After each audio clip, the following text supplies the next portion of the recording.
మరి ఈరోజు దేవుడు మన మధ్యకు మరి సిస్టర్ జ్యోతి గారు.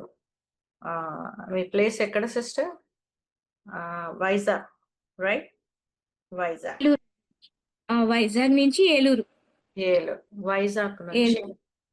ఏలూరు. ఏలూరు. మరి హ్మ్. అనుకోకుండా దేవుడు మరి సిస్టర్ గారిని, అంటే నేను జాబ్‌లో ఉన్నాను. యాక్చువల్‌గా ఈరోజు మరి ఒక సిస్టర్ ఒక బ్రదర్‌ని రిఫర్ చేశారు. కానీ ఆ సిస్టర్ ఫోన్ ఎత్తకపోవడం వల్ల నేను ప్రార్థన చేస్తున్నాను జాబ్ చేస్తూ. ప్రభువా, ఎన్నో సార్ల ఈ ఎండ్ టైమ్ రివైవల్‌లో ఎండ్ టైమ్‌లో నువ్వెన్నో అద్భుత కార్యాలు చేశావు. ఇది నీ పరిచర్య, నువ్వు జరిగిస్తావు ప్రభువా. ఎవరిని నడిపిస్తావో నువ్వు నడిపించు అని నేను జాబ్ చేస్తూ మనసులో ప్రార్థన చేసుకుంటూ ఉన్నప్పుడు, మరి యూట్యూబ్‌లో ఈ సిస్టర్ గారి సాక్ష్యము నేను మొత్తం వినలేదు. కొంచెం విన్నాను. ఎందుకంటే నేను జాబ్‌లో ఉన్నాను. మొత్తం వినలేకపోయాను గానీ, ఎందుకో మరి సిస్టర్ నంబర్ తీసుకొని కాల్ చేయడము, మరి సిస్టర్స్ తప్పకుండా నేను చెప్తాను సిస్టర్, సాక్ష్యం చెప్తాను, వాక్యం చెప్తాను. మరి తన కుమార్తె పట్ల దేవుడు చేసిన అద్భుత కార్యాన్ని మన మధ్యలో పంచుకోవాలని ఆశపడుతూ ఉన్నాడు. మరి దేవుడికి మరి ఎంతో మందిని దేవుడు ఇక్కడికి నడిపించాడు. అద్భుతమైన సాక్ష్యాలు మనం ఎన్నో విన్నాం ఇప్పటి వరకు కదా! మోర్ దెన్ 200 పాస్టర్స్ వి ఇన్వైటెడ్ సో ఫార్. కానీ ఈ సిస్టర్ గారి సాక్ష్యము, మరి దేవుడు తన జీవితంలో చేసిన ఎన్నో మేలులు, అద్భుత కార్యాలు మరి పంచుకోవడానికి దేవుడు మరి మన మధ్యకు నడిపించాడు. అందుని బట్టి దేవుడు స్తుతిస్తూ ఉన్నాను. మరి తన కుమార్తె కూడా ఆరాధనలో మనల్ని నడిపిస్తారు కాబట్టి, మనమందరము మరి ప్రార్థన పూర్వకంగా మరి మనము ఎంతో కాన్సంట్రేషన్ తోని విందామండి.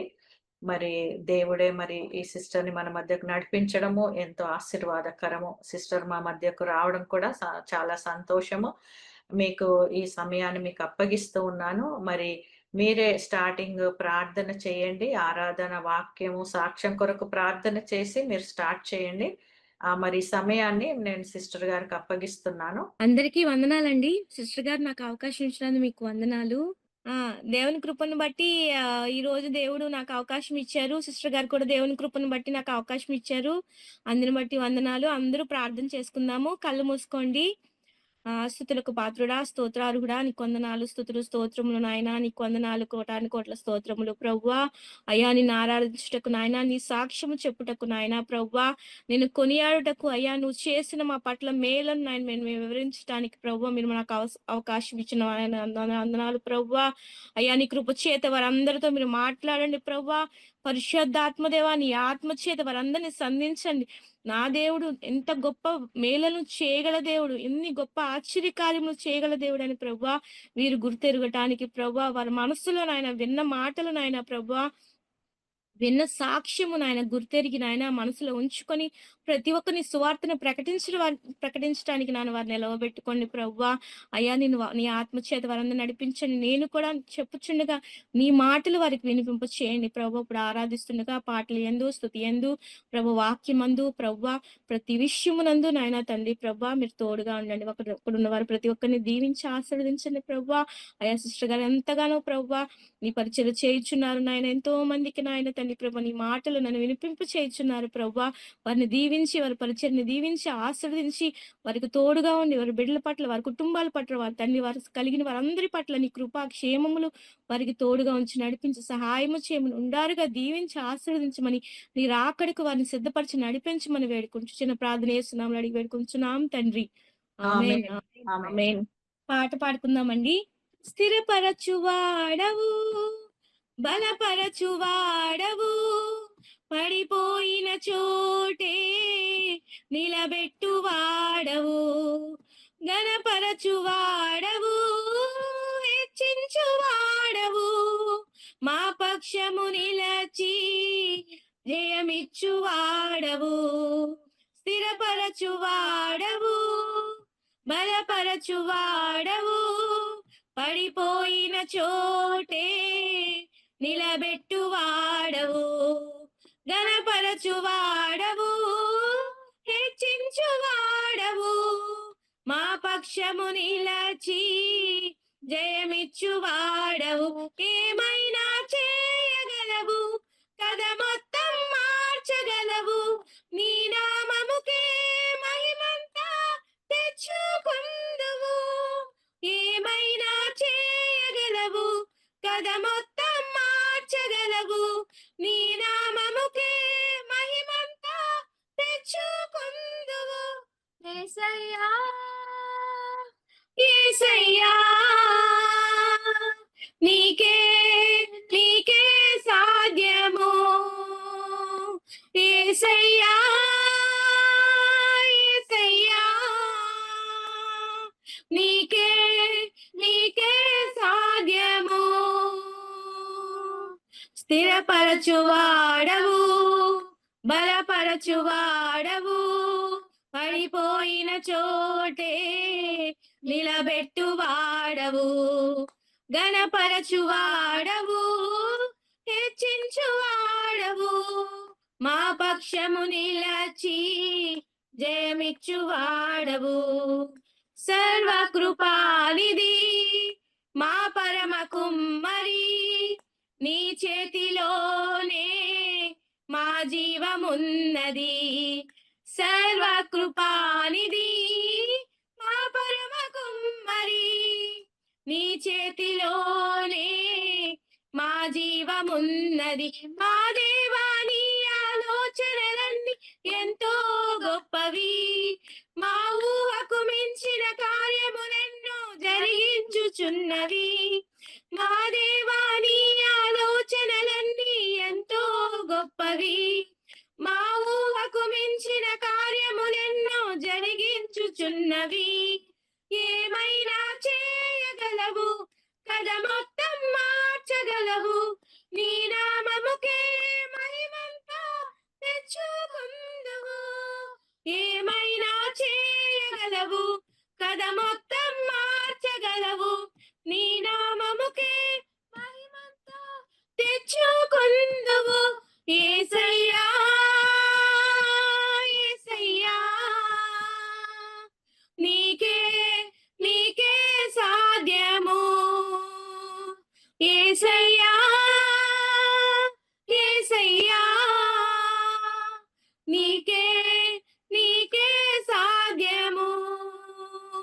స్థిరపరచువాడవు, బలపరచువాడవు, పడిపోయిన చోటే నిలబెట్టువాడవు, గణపరచువాడవు, హెచ్చించువాడవు, మా పక్షము నిలచి జయమిచ్చువాడవు. నీ ఆజ్ఞ లేనిదే ఏదైనా జరుగునా, నీ కంచె దాటగా శత్రువుకు సాధ్యమా. నీ ఆజ్ఞ లేనిదే ఏదైనా జరుగునా, నీ కంచె దాటగా శత్రువుకు సాధ్యమా. మా దేవా, నీవే మా తోడుంటే అంతే చాలును, అపవాది తలచిన కీడులన్నీ మేలైపోవును. మా దేవా, నీవే మా తోడుంటే అంతే చాలును, అపవాది తలచిన కీడులన్నీ మేలైపోవును. ఏమైనా చేయగలవు, కథ మొత్తం మార్చగలవు, నీ నామముకే మహిమంతా తెచ్చుకుందువు. ఏమైనా చేయగలవు, కథ మొత్తం మార్చగలవు, నీ నామముకే మహిమంతా తెచ్చుకుందువు. యేసయ్యా, యేసయ్యా, నీకే నీకే సాధ్యము. యేసయ్యా, యేసయ్యా, నీకే నీకే సాధ్యము. హల్లెలూయా, హల్లెలూయా, హల్లెలూయా, హల్లెలూయా, హల్లెలూయా. హల్లెలూయా. నేడో రేపో నా ప్రియుడేసు మేఘాల మీద కీర్తించెను. నేడో రేపో నా ప్రియుడేసు మేఘాల మీద కీర్తించెను. కీర్తించెను. మహిమాన్వితుడై ప్రభు యేసు మహీతలమునకు ఎత్తించెను. మహిమాన్వితుడై ప్రభు యేసు మహీతలమునకు ఎత్తించెను. నేడో రేపో నా ప్రియుడేసు మేఘాల మీద కీర్తించెను. నేడో రేపో నా ప్రియుడేసు మేఘాల మీద కీర్తించెను. చీకటి కమ్మును సూర్యుని చంద్రుడు తన కాంతినియడు. చీకటి కమ్మును సూర్యుని చంద్రుడు తన కాంతినియడు. నక్షత్రములు రాలిపోవును, ఆకాశ శక్తులు కదిలిపోవును. నక్షత్రములు రాలిపోవును, ఆకాశ శక్తులు కదిలిపోవును. నేడో రేపో నా ప్రియుడేసు మేఘాల మీద కీర్తించెను. నేడో రేపో నా ప్రియుడేసు మేఘాల మీద కీర్తించెను. కడబుర స్వరము ధ్వనించగా ప్రియుని స్వరము వినిపించగా. కడబుర స్వరము ధ్వనించగా ప్రియుడి స్వరము వినిపించగా. వడివడిగా ప్రభు చెంతకు చేరేదా, ప్రియమార ప్రభు యేసును గాంచేదా. వడివడిగా ప్రభు చెంతకు చేరేదా, ప్రియమార ప్రభు యేసును గాంచేదా. నేడో రేపో నా ప్రియుడేసు మేఘాల మీద కీర్తించెను. నేడో రేపో నా ప్రియుడేసు మేఘాల మీద కీర్తించెను. నా ప్రియుడేసుని సన్నిధిలో వేదన రోదనలుండవు. నా ప్రియుడేసుని సన్నిధిలో వేదన రోదనలుండవు. హల్లెలూయా స్తుతి గీతాలతో నిత్యము ఆనందమానందమే. హల్లెలూయా స్తుతి గీతాలతో నిత్యము ఆనందమానందమే. నేడో రేపో నా ప్రియుడేసు మేఘాల మీద కీర్తించెను. నేడో రేపో నా ప్రియుడేసు మేఘాల మీద కీర్తించెను. హల్లెలూయా, హల్లెలూయా. హల్లెలూయా. మనమందరము యేసుక్రీస్తు కృపను బట్టి యేసుక్రీస్తు రాగానే మనమందరము ఎత్తబడాలి. హల్లెలూయా, హల్లెలూయా. హల్లెలూయా. మీ అందరికీ నా వందనాలండి. నా పేరు జ్యోతి. నేను దేవుని కృపను బట్టి మాది వైజాగ్. వివాహం అయిన తర్వాత మేము ఏలూరు రావడం జరిగింది.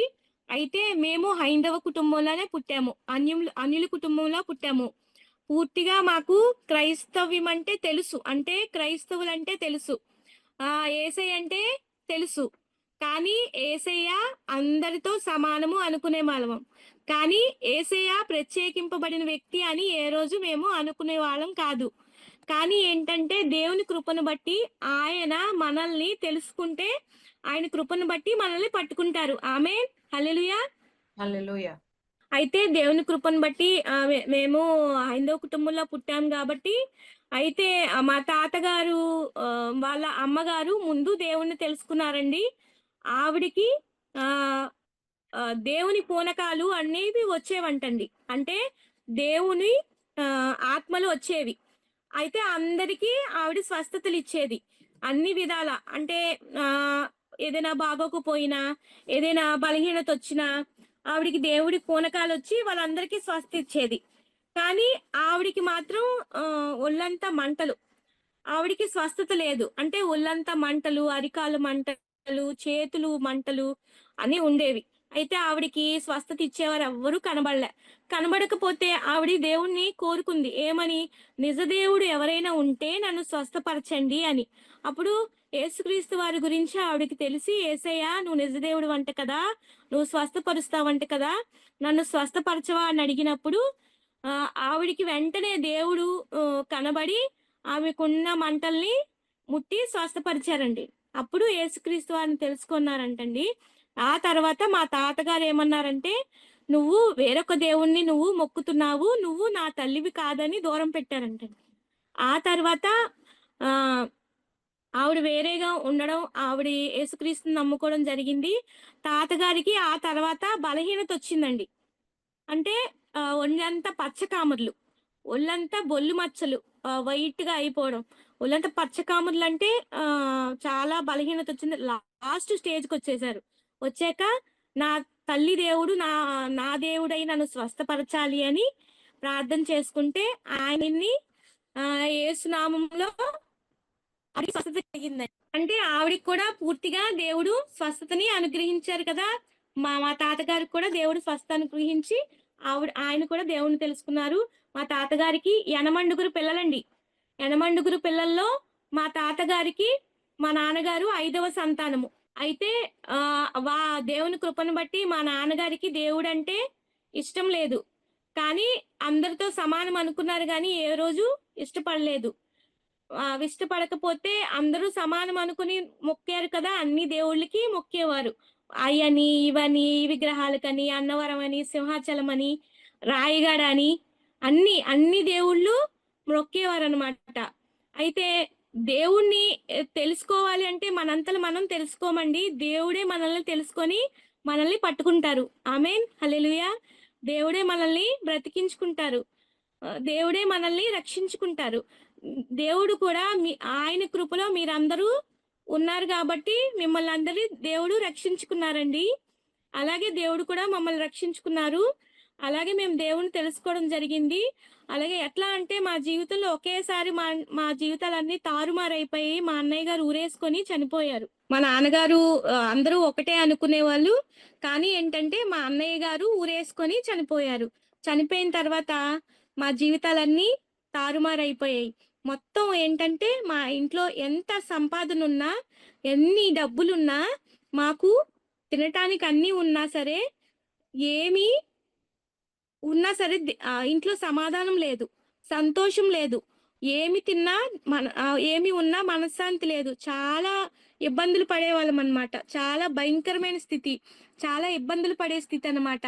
దేవుడు తన కృపలో మమ్మల్ని జ్ఞాపకం చేసుకోవాలి గాబట్టి, మమ్మల్ని బ్రతికించుకొని, ఆయన బిడ్డలుగా మమ్మల్ని దేవుని సువార్తను అంటే సిస్టర్ గారు మీ దగ్గరికి ఎలాగైతే దేవుని సువార్తను పంపించి, మిమ్మల్ని ఎలాగైతే రక్షించుకొని మీ దగ్గరికి ఎంతమంది మిమ్మల్ని రక్షించుకొని మీ దగ్గరకొచ్చి దేవుని సువార్తను ప్రకటించారో, అలాగే మా దగ్గరికి ఒక్క వ్యక్తి వచ్చి దేవుని సువార్తను ప్రకటిస్తే మేము కూడా దేవుణ్ణి తెలుసుకున్నామనమాట. నేను ముందు దేవుళ్ళలోకొచ్చానండి. 2001లో దేవుణ్ణి తెలుసుకున్నాను. 2003లో బాప్తీసం తీసుకున్నాను.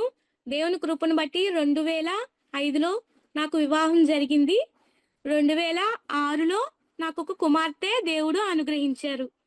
పాప పుట్టింది. పాప పుట్టిన ఫస్ట్ 2 డేస్‌కే ఫీవర్ స్టార్ట్ అయింది. జ్వరం మొదలైంది. చాలా విపరీతమైన జ్వరము. జ్వరము, వాంతులు, విరోచనాలు. మనకి ఎప్పుడైనా సరే దేవుని కృపుండాలి. దేవుని ప్రణాళిక మన పట్లుంటే ఎంత బలహీనతైనా దేవుడు స్వస్థపరుస్తారు. నాకు ప్రార్థన మాత్రమే దేవుడు ఆహ్, దేవుని వల్ల నాకు కావాల్సినవేంటంటే ప్రార్థన వలన ఏదైనా హీల్ అవుతదని ప్రార్థన మాత్రమే చేసుకునేదాన్ని. మందులు ఎన్ని వాడినా నా కూతురికి స్వస్థత వచ్చేది కాదు. చాలా బలహీనత వచ్చేది. చాలా బాధలు పడేది. చిన్న వయసు పుట్టగానే జ్వరము అంటే ఎవరికైనా బాధగా ఉంటది కదండీ! చాలా ఇబ్బందిగా ఉంటది. చాలా బలహీనతగా ఉంటది కాబట్టి చాలా ఇబ్బంది పడేది. తనను చూసి నాకు కూడా చాలా ఇబ్బంది అనిపించేది. ఏంటి పుట్టిన చిన్న పిల్ల ఇంత బలహీనత, పుట్టగానే ఎంత బాధపడుతుంది అని యేసయ్యని మాత్రమే ప్రార్థన చేసుకున్నాను. ఎందుకంటే నేను అప్పటికి యేసయ్యని తెలుసుకున్నాను గాబట్టి యేసయ్యకి ప్రార్థన చేసుకుంటే నా బిడ్డను కూడా స్వస్థపరుస్తారన్న నమ్మకం మీద యేసుక్రీస్తు వారికి ప్రార్థన చేసుకునేదాన్ని. అలాగా 5 సంవత్సరాల వరకు పాపకి జ్వరము, వాంతులు, విరోచనాలు, నరకం ఏంటంటే చాలా బలహీనత. ఎప్పుడూ బాగుండేది కాదు. చాలా ఇబ్బంది పడేది. చాలా నరకం అనుభవించేది. నాకు ఏం చేయాలో తెలిసేది కాదు. ప్రార్థన వల్లనే ఏదైనా సాధ్యము. మనకి మనుషుల దగ్గరికెళ్ళి వాళ్ళ దగ్గర మనం ఏమి ఆశించినా మనుషులు మనకి ఏమీ చేయరు. దేవుడు మాత్రమే వెంటనే జవాబిస్తారు. నేను ప్రార్థన మాత్రమే చేసుకునేదాన్ని. పాప చాలా బలహీనంగా ఉండేది. చాలా ఇబ్బందులు పడేది. ఎప్పుడు ప్రార్థన చేసినా 2 అరిచేతుల మీద పట్టుకొని నేను హాస్పిటల్‌కి తీసుకెళ్తున్నట్టే అనిపించేది. చాలా ఇబ్బంది పడేదాన్ని. ప్రార్థన చేసుకునేదాన్ని. మా అత్తగారు, మా మామగారు, ఇంటివారు, పక్కవారు ఏమనేవారంటే, "జబ్బు పిల్లను కన్నావు. ఆ! బయటికి రాదు, ఆడుకోదు, చాలా బలహీనంగా ఉంటుంది." అని అంటారు కదండీ! చాలామంది అట్లనే అంటారు. బయటికి పిల్లలు రాకపోతే ఏమంటారంటే, ఇతరుల విషయం గురించి ఇతరులకు అవసరం. ఒకళ్ళ విషయం గురించి ఒకళ్ళు అడుగుతారు. కానీ ఒకళ్ళ గురించి ఒకళ్ళు అడిగినప్పుడు మనం చాలా బాధనిపిస్తది. నేను ఆ విషయం గురించే దేవుడి దగ్గర మొరపెట్టాను. ప్రతిసారి బలహీనతతో బాధపడుతుందనే ప్రార్థన చేసుకున్నాను. అయితే నాకు ఫస్ట్ పాప.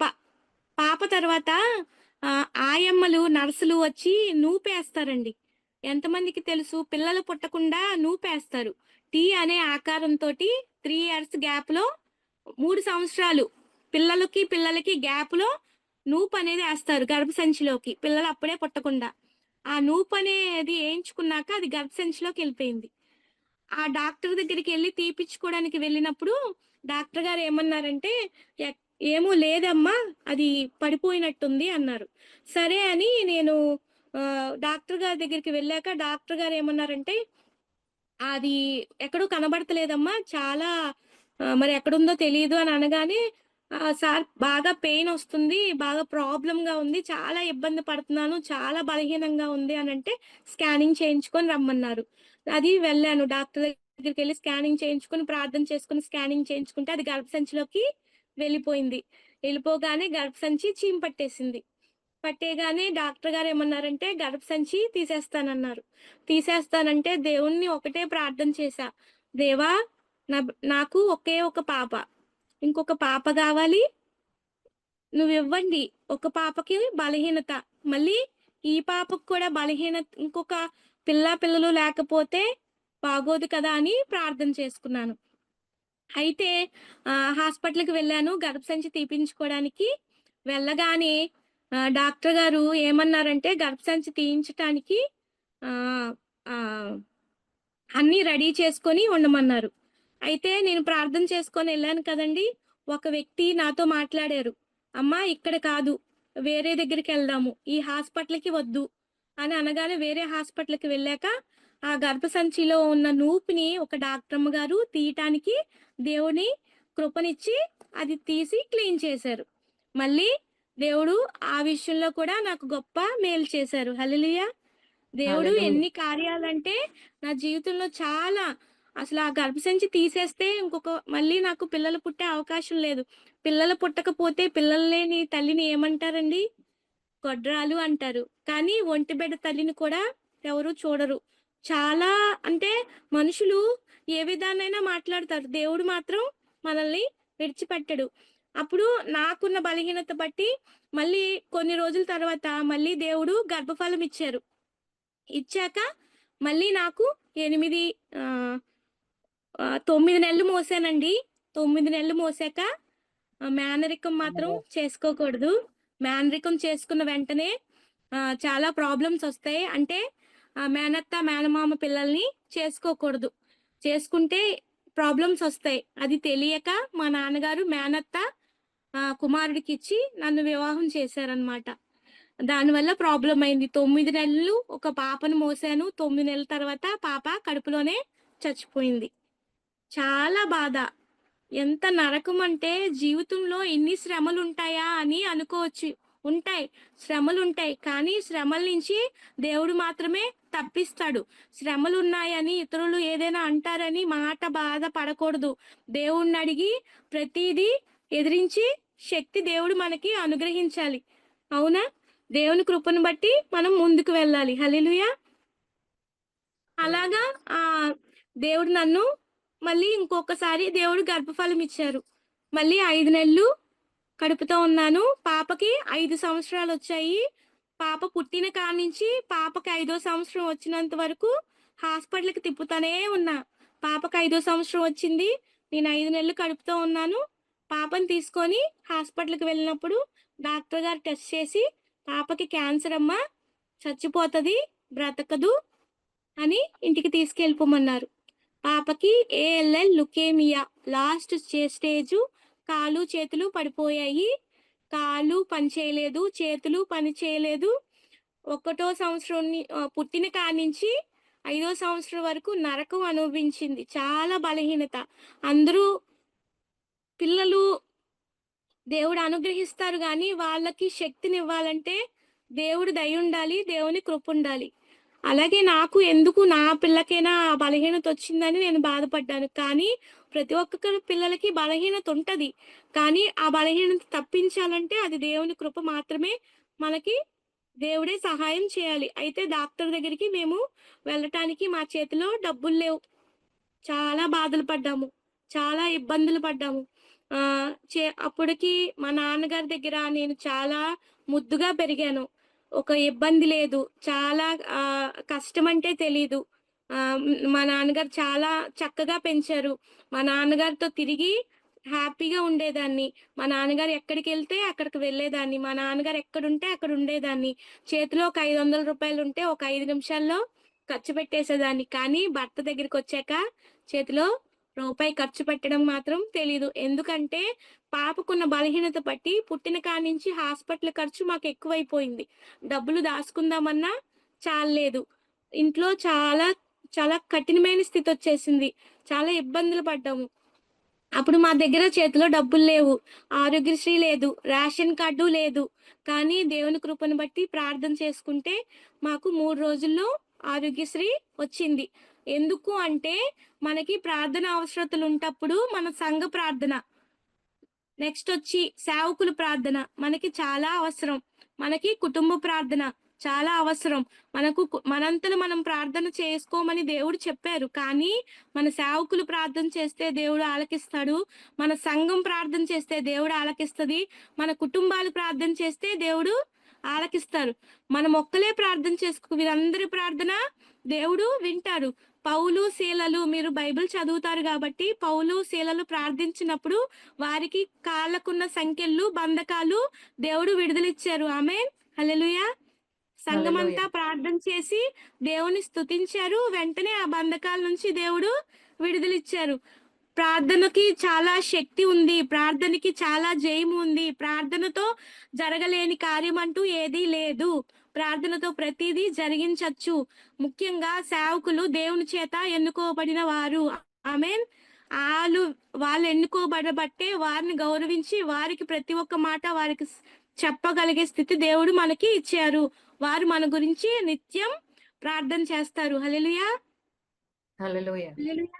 హ్మ్. ఆ తర్వాత మా సంఘ ప్రార్థన, మా కుటుంబ ప్రార్థన మాకు సహాయం చేసి మేము హాస్పిటల్‌కి వెళ్ళినప్పుడు అక్కడ డాక్టర్ గారు ఏమన్నారంటే ఆహ్, ఆహ్, 10 రక్తం ప్యాకెట్లు. 20 10 రక్తం ప్యాకెట్లు 10,00,000 2,00,000 ఆరోగ్యశ్రీ 2 సంవత్సరాలు ట్రీట్‌మెంటు. 2 సంవత్సరాలు కూడా బ్రతికితే ట్రీట్‌మెంట్‌లో 2 సంవత్సరాలు కూడా ఉండదు. బ్రతికితే బ్రతుకుతది, లేకపోతే చనిపోతది అనన్నారు.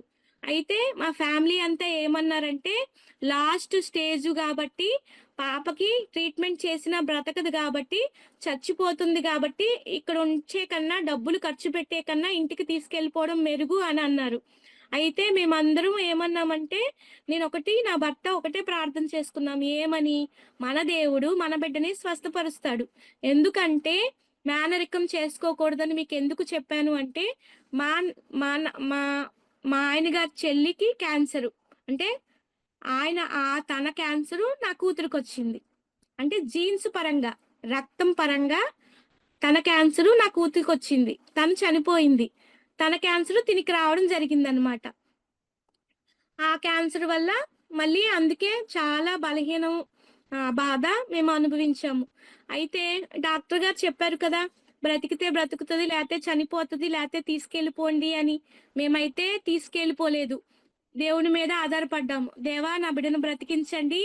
నీ చేతులకి నా బిడ్డని నీ సేవకు అప్పచెప్తాను. నీ సేవ కొరకు వాడటానికి నా బిడ్డను ఉపయోగపడాలి అని చెప్పి ట్రీట్‌మెంట్‌కి మేము జాయిన్ చేయడానికి రెడీ అయ్యాము. మా ఫ్యామిలీ అంతా ఏమన్నారంటే, మా కుటుంబం మొత్తం ఏమన్నారంటే, "వద్దు, డబ్బులు ఖర్చయిపోతాయి.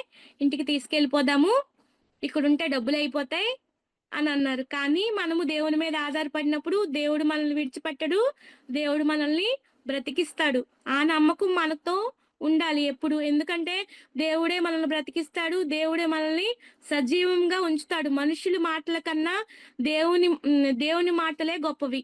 దేవుని మీద ఆధారపడినప్పుడు దేవుడు మనకి సర్వము సమకూరుస్తాడు. మనము దేని వైపు చూడకూడదు. అయితే మేము ట్రీట్‌మెంట్‌కి స్టార్ట్ చేయడానికి తీసుకెళ్ళినప్పుడు ఒక రక్తం ప్యాకెట్టు ఎక్కించారు. మళ్ళీ ప్లేట్‌లెట్స్ ఎక్కించారు. చాలా బలహీనతొచ్చింది పాపకి. 2 కాళ్ళు, చేతులు పని చేయలేదు కదా! 2 చేతులు పని చేయలేదు, 2 కాళ్ళు పని చేయలేదు. పని చేయకపోతే మేము హాస్పిటల్‌కి తీసుకెళ్ళి జాయిన్ చేశాక తెల్ల రక్త కణాలంటారు. మీకు తెలుసా అండి? తెల్ల రక్త కణాలు. డెంగ్యూ ఫీవరొస్తే తెల్ల రక్త కణాలు తగ్గిపోతాయంటారు కదా! అవి 20,000కొచ్చేసినియి. 20,000కొచ్చేసినియి. డబ్ల్యూబీసీ కౌంట్ అంటారు కదా! అది 2,000కొచ్చేసింది. 4,000 ఉండాల్సింది 2,000కొచ్చేసింది. లక్షల్లో ఉండాల్సిన కౌంటు 20,000కొచ్చేసింది. Last stage. దేనికి అసల బ్రతకడం చాలా కష్టం. ఏఎల్ఎల్ లుకేమియా అంటే చాలా భయంకరమైన క్యాన్సరు. బాడీ అంతా క్యాన్సరు. ఇప్పుడున్న బలహీనతలు దేవుడు వల్ల మాత్రమే స్వస్థత కలుగుతాయి. దేవుని కృపను బట్టి దేవుడు మాత్రమే స్వస్థత కలగజేయగలరు. అయితే మా పాపకి ప్లేట్‌లెట్స్ ఎక్కించారు. అదే తెల్ల రక్త కణాలు ఎక్కించారు. ట్రీట్‌మెంట్ స్టార్ట్ అయింది. ట్రీట్‌మెంట్ అంటే ఏంటని చెప్తాను. ఎన్నుపూస ఉంటది కదండీ మనకి ఎనకాతల ఎనకాతల వీపు ఉంటది కదా! వీపు ఎన్నుపూస ఉంటది కదా! ఆ ఎన్నుపూసకి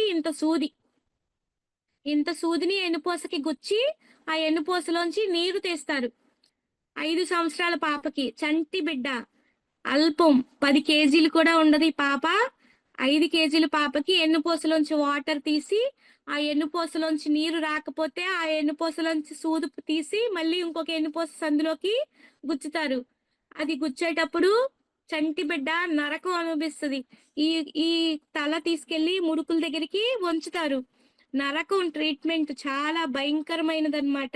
ఆ ట్రీట్మెంట్ చేసేటప్పుడే పిల్లల ప్రాణాలు పోతాయి. ఆ బాధ చాలా భయంకరమైనది. అయితే అలాగా వారానికి ఒక ఇంజెక్షను. అలాంటిది సూదులు ఎన్నుపూసకి దగ్గర దగ్గర ఒక ఇంజెక్షన్ గుచ్చితే, ఇంకొక ఇంజెక్షన్ గుచ్చటానికి చాలా నరకం అనుభవించేదనమాట. దాంట్లోంచి నీరు రాకపోతే ఇంకొక సిరంజు గుచ్చేవారు. 10 సీసీ సిరంజు ఇంత సూది. చాలా ఇంత నీడిలనమాట. చాలా లావైనది. అయితే అది. నెక్స్ట్ కీమోస్ అంటారు. రెడ్ కలర్‌లో మందుంటది. అది పాము విషం ఉంటది కదా! పాము విషం కన్నా భయంకరము. అది శరీరంలోకి వెళ్ళినప్పుడు మనిషిని లోనున్న క్యాన్సర్ కణాల్ని తినాలి. అంటే లోనున్న చెడుని తినేయాలి. అది తినేటప్పుడు ఏమవుతదంటే బ్రెయిన్‌లోకి వెళ్ళిపోద్ది. అది వెళ్ళిపోయినప్పుడు అక్కడున్న బ్రెయిన్‌ని తినేస్తే మనిషి బ్రతకరు. బాడీలో ఉన్న క్యాన్సరు సంబంధించిన వ్యాధిని మాత్రమే తినాలి. లేకపోతే అది పని చేయకపోతే కీమో ఎక్కించినా ప్రయోజనం ఉండదు. అదేమవుతదంటే అది ఎక్కించేటప్పుడు ఇక్కడ ఈ తల వెంట్రుకలు ఊడిపోతాయి. ఇందులోంచి బ్లడొచ్చేస్తది. ఇందులో నోట్లోంచి బ్లడొచ్చేస్తది. నాలికంతా, నోరంతా పూసిపోతది. చాలా భయంకరమైన స్థితి. తనతో వచ్చినోళ్ళందరూ ట్రీట్‌మెంట్ చేయించుకుంటున్నారు. అంటే వైద్యం చేయించుకుంటున్నారు. వెంటనే చచ్చిపోతున్నారు.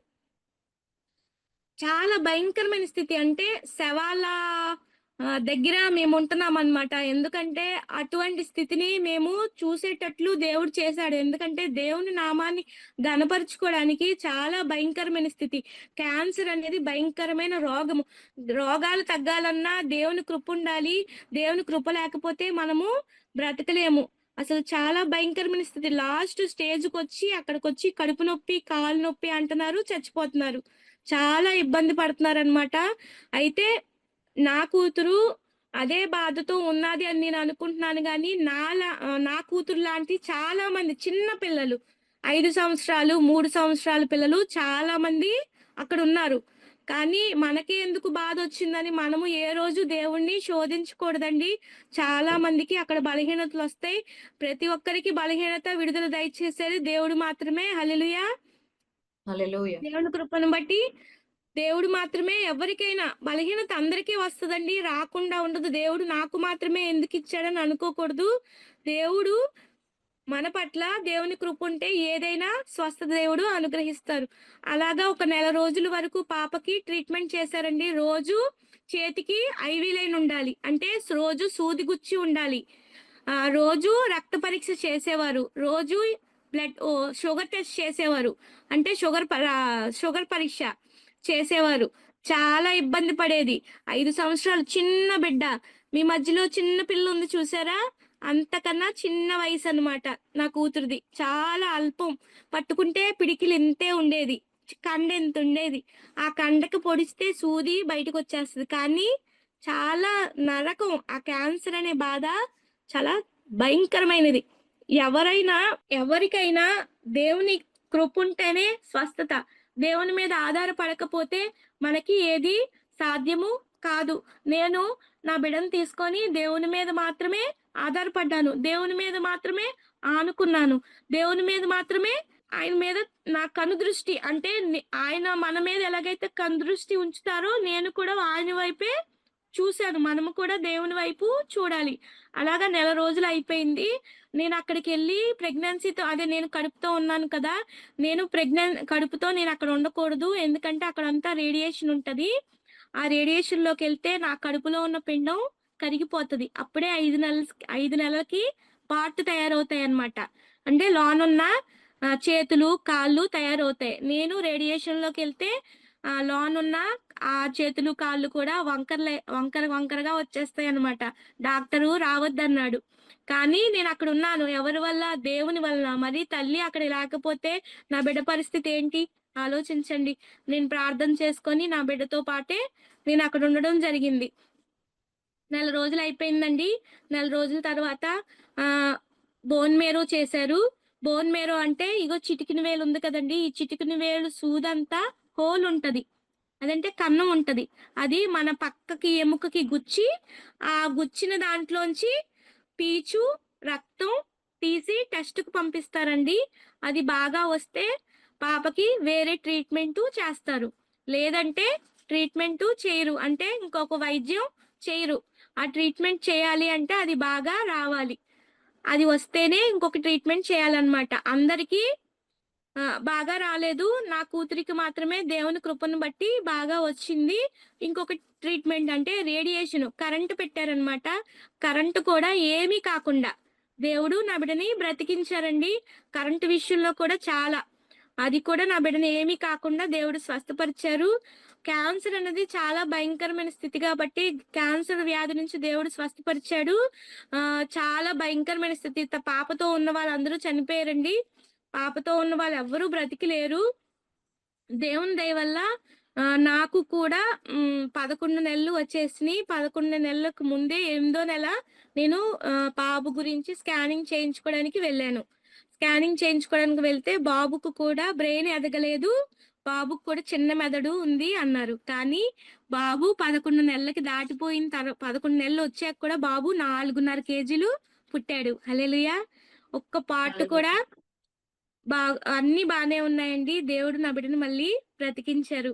ఒక్క పార్ట్ కూడా ఏది లోపం లేకుండా నా బిడ్డని దేవుడు బ్రతికించాడు. ప్రతీదీ ప్రార్థనండి. దేవుని కృపను బట్టి నా కూతురికి దేవుడు పూర్తిగా క్యాన్సర్ నుంచి విడుదలిచ్చారు. ఇప్పుడు బాగానే ఉంది. ఇందాక మీతో పాటు పాట పాడింది కదా! అది నా కూతురే. దేవుడు 5 సంవత్సరాల పాపకి క్యాన్సరు. కానీ ఇప్పుడు 19 సంవత్సరాలొచ్చినియి. ఏమీ కాలేదు. దేవుని దయ వల్ల మీ మధ్యలో దేవుడు నా కూతుర్ని బలంగా ఉంచారు. మళ్ళొక్కసారి చూపిస్తాను చూడండి.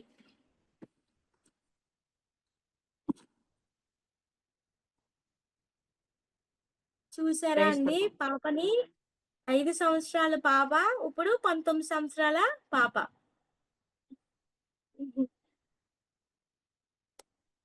దేవుని కృపను బట్టి ఆహ్, దేవుడు నా బిడ్డను బ్రతికించాడండి. ఈ సాక్ష్యం దేవుడు నాకిచ్చిన గొప్ప అవకాశం సిస్టర్ గారు. దేవుని యేసయ్య గురించి మనం మాట్లాడుకుందామండి. సాక్ష్యం అర్థమైందా అందరికి? హల్లెలూయా అర్థమైంది. చెప్పండి. హల్లెలూయా! అర్థమైందా సిస్టర్? హల్లెలూయా! హల్లెలూయా! హల్లెలూయా! యేసయ్య గురించి మనం మాట్లాడుకుందాము. ఆహ్, యేసుక్రీస్తు వారు సిలువలో పడిన శ్రమల గురించి మాట్లాడుకుందాము. ముఖ్యంగా యేసుక్రీస్తు వారు కూడా ఈ లోకానికి మానవుడిగా అంటే మనలాగే వచ్చారు. మనలాగే వచ్చి తన కృపను బట్టి మనలాగే దేవునికి దేవునికి విధేయత అంటే తండ్రికి విధేయత. మనము కూడా తండ్రి దగ్గర యేసయ్య దగ్గర విధేయత కలిగి ఉండాలంటే మనమందరం ప్రార్థన చేసుకుంటాము. అలాగే యేసుక్రీస్తు వారు కూడా తండ్రి దగ్గర విధేయత కలిగి ఉండాలని తండ్రి దగ్గర ప్రార్థన చేసుకొని తండ్రికి మొరపెట్టి తండ్రికి విజ్ఞాపన చేసి తండ్రి దగ్గర వినయంతో అంటే దేవా నా ప్రార్థన ఆలకించు అంటే హెబ్రీయులకు రాసిన పత్రిక ఐదో అధ్యాయము ఐదో అధ్యాయము 7వ వచనమండి. శరీరధారి అయి ఉన్న దినములలో మహారోదనతోనూ కన్నీరుతోనూ తాను మరణము నుండి రక్షింపగలవానికి ప్రార్థనలను యోచనలను సమర్పించి భయభక్తులు కలిగి ఉన్నందున ఆయన అంగీకరింపవలనని ఆయన కుమారుడై ఉండియు తాను పొందిన శ్రమల వలన విధేయతను నేర్చుకొనెను. ఆమేన్. హల్లెలూయా! దేవుడంటండి యేసుక్రీస్తు వారు తండ్రి దగ్గర విధేయత కలిగి ఉండాలని తండ్రి గారి దగ్గర విధేయత కలిగి ఆయన దగ్గర నడుచుకున్నారండి. యేసుక్రీస్తు వారిని గురించి ఒక్కసారి మనం ఆలోచిద్దాము. ఆయన కృపను బట్టి మీకు రక్షణ కలిగింది. ఆమేన్. హల్లెలూయా! ఆయన హల్లెలూయా! ఆయన మన కొరకు సిలువలో కార్చిన రక్తము వలన మనకి విమోచన కలిగింది. ఆమేన్. ఆమేన్. మీకందరికీ ఊరికినే ఉచితముగా మీరు ఏది పరుగులెత్తి లేకపోతే ఏదైనా పెద్ద పెద్ద కొండలెక్కి మీరేది సాధించలేదండి. కేవలం ఆయన ఇచ్చిన ఉచితమైన కృప ద్వారా ఆయన రక్షణను మీరు పొంది ఉన్నారు. మీరేదైనా అనుకోవచ్చు, నేను మాత్రమే దేవుణ్ణి తెలుసుకున్నాను అని మీరు అనుకోవచ్చు. కానీ తండ్రి మిమ్మల్ని తెలుసుకున్నారు కాబట్టి ఆయన ప్రణాళికలో మీరందరూ ఉన్నారు కాబట్టి దేవుడి కృప చేత మీరందరూ రక్షింపబడ్డారు. మీరేదో సాధించారు, నేను గెలుచుకున్నానని మనం ఎప్పుడు అనుకోకూడదండి.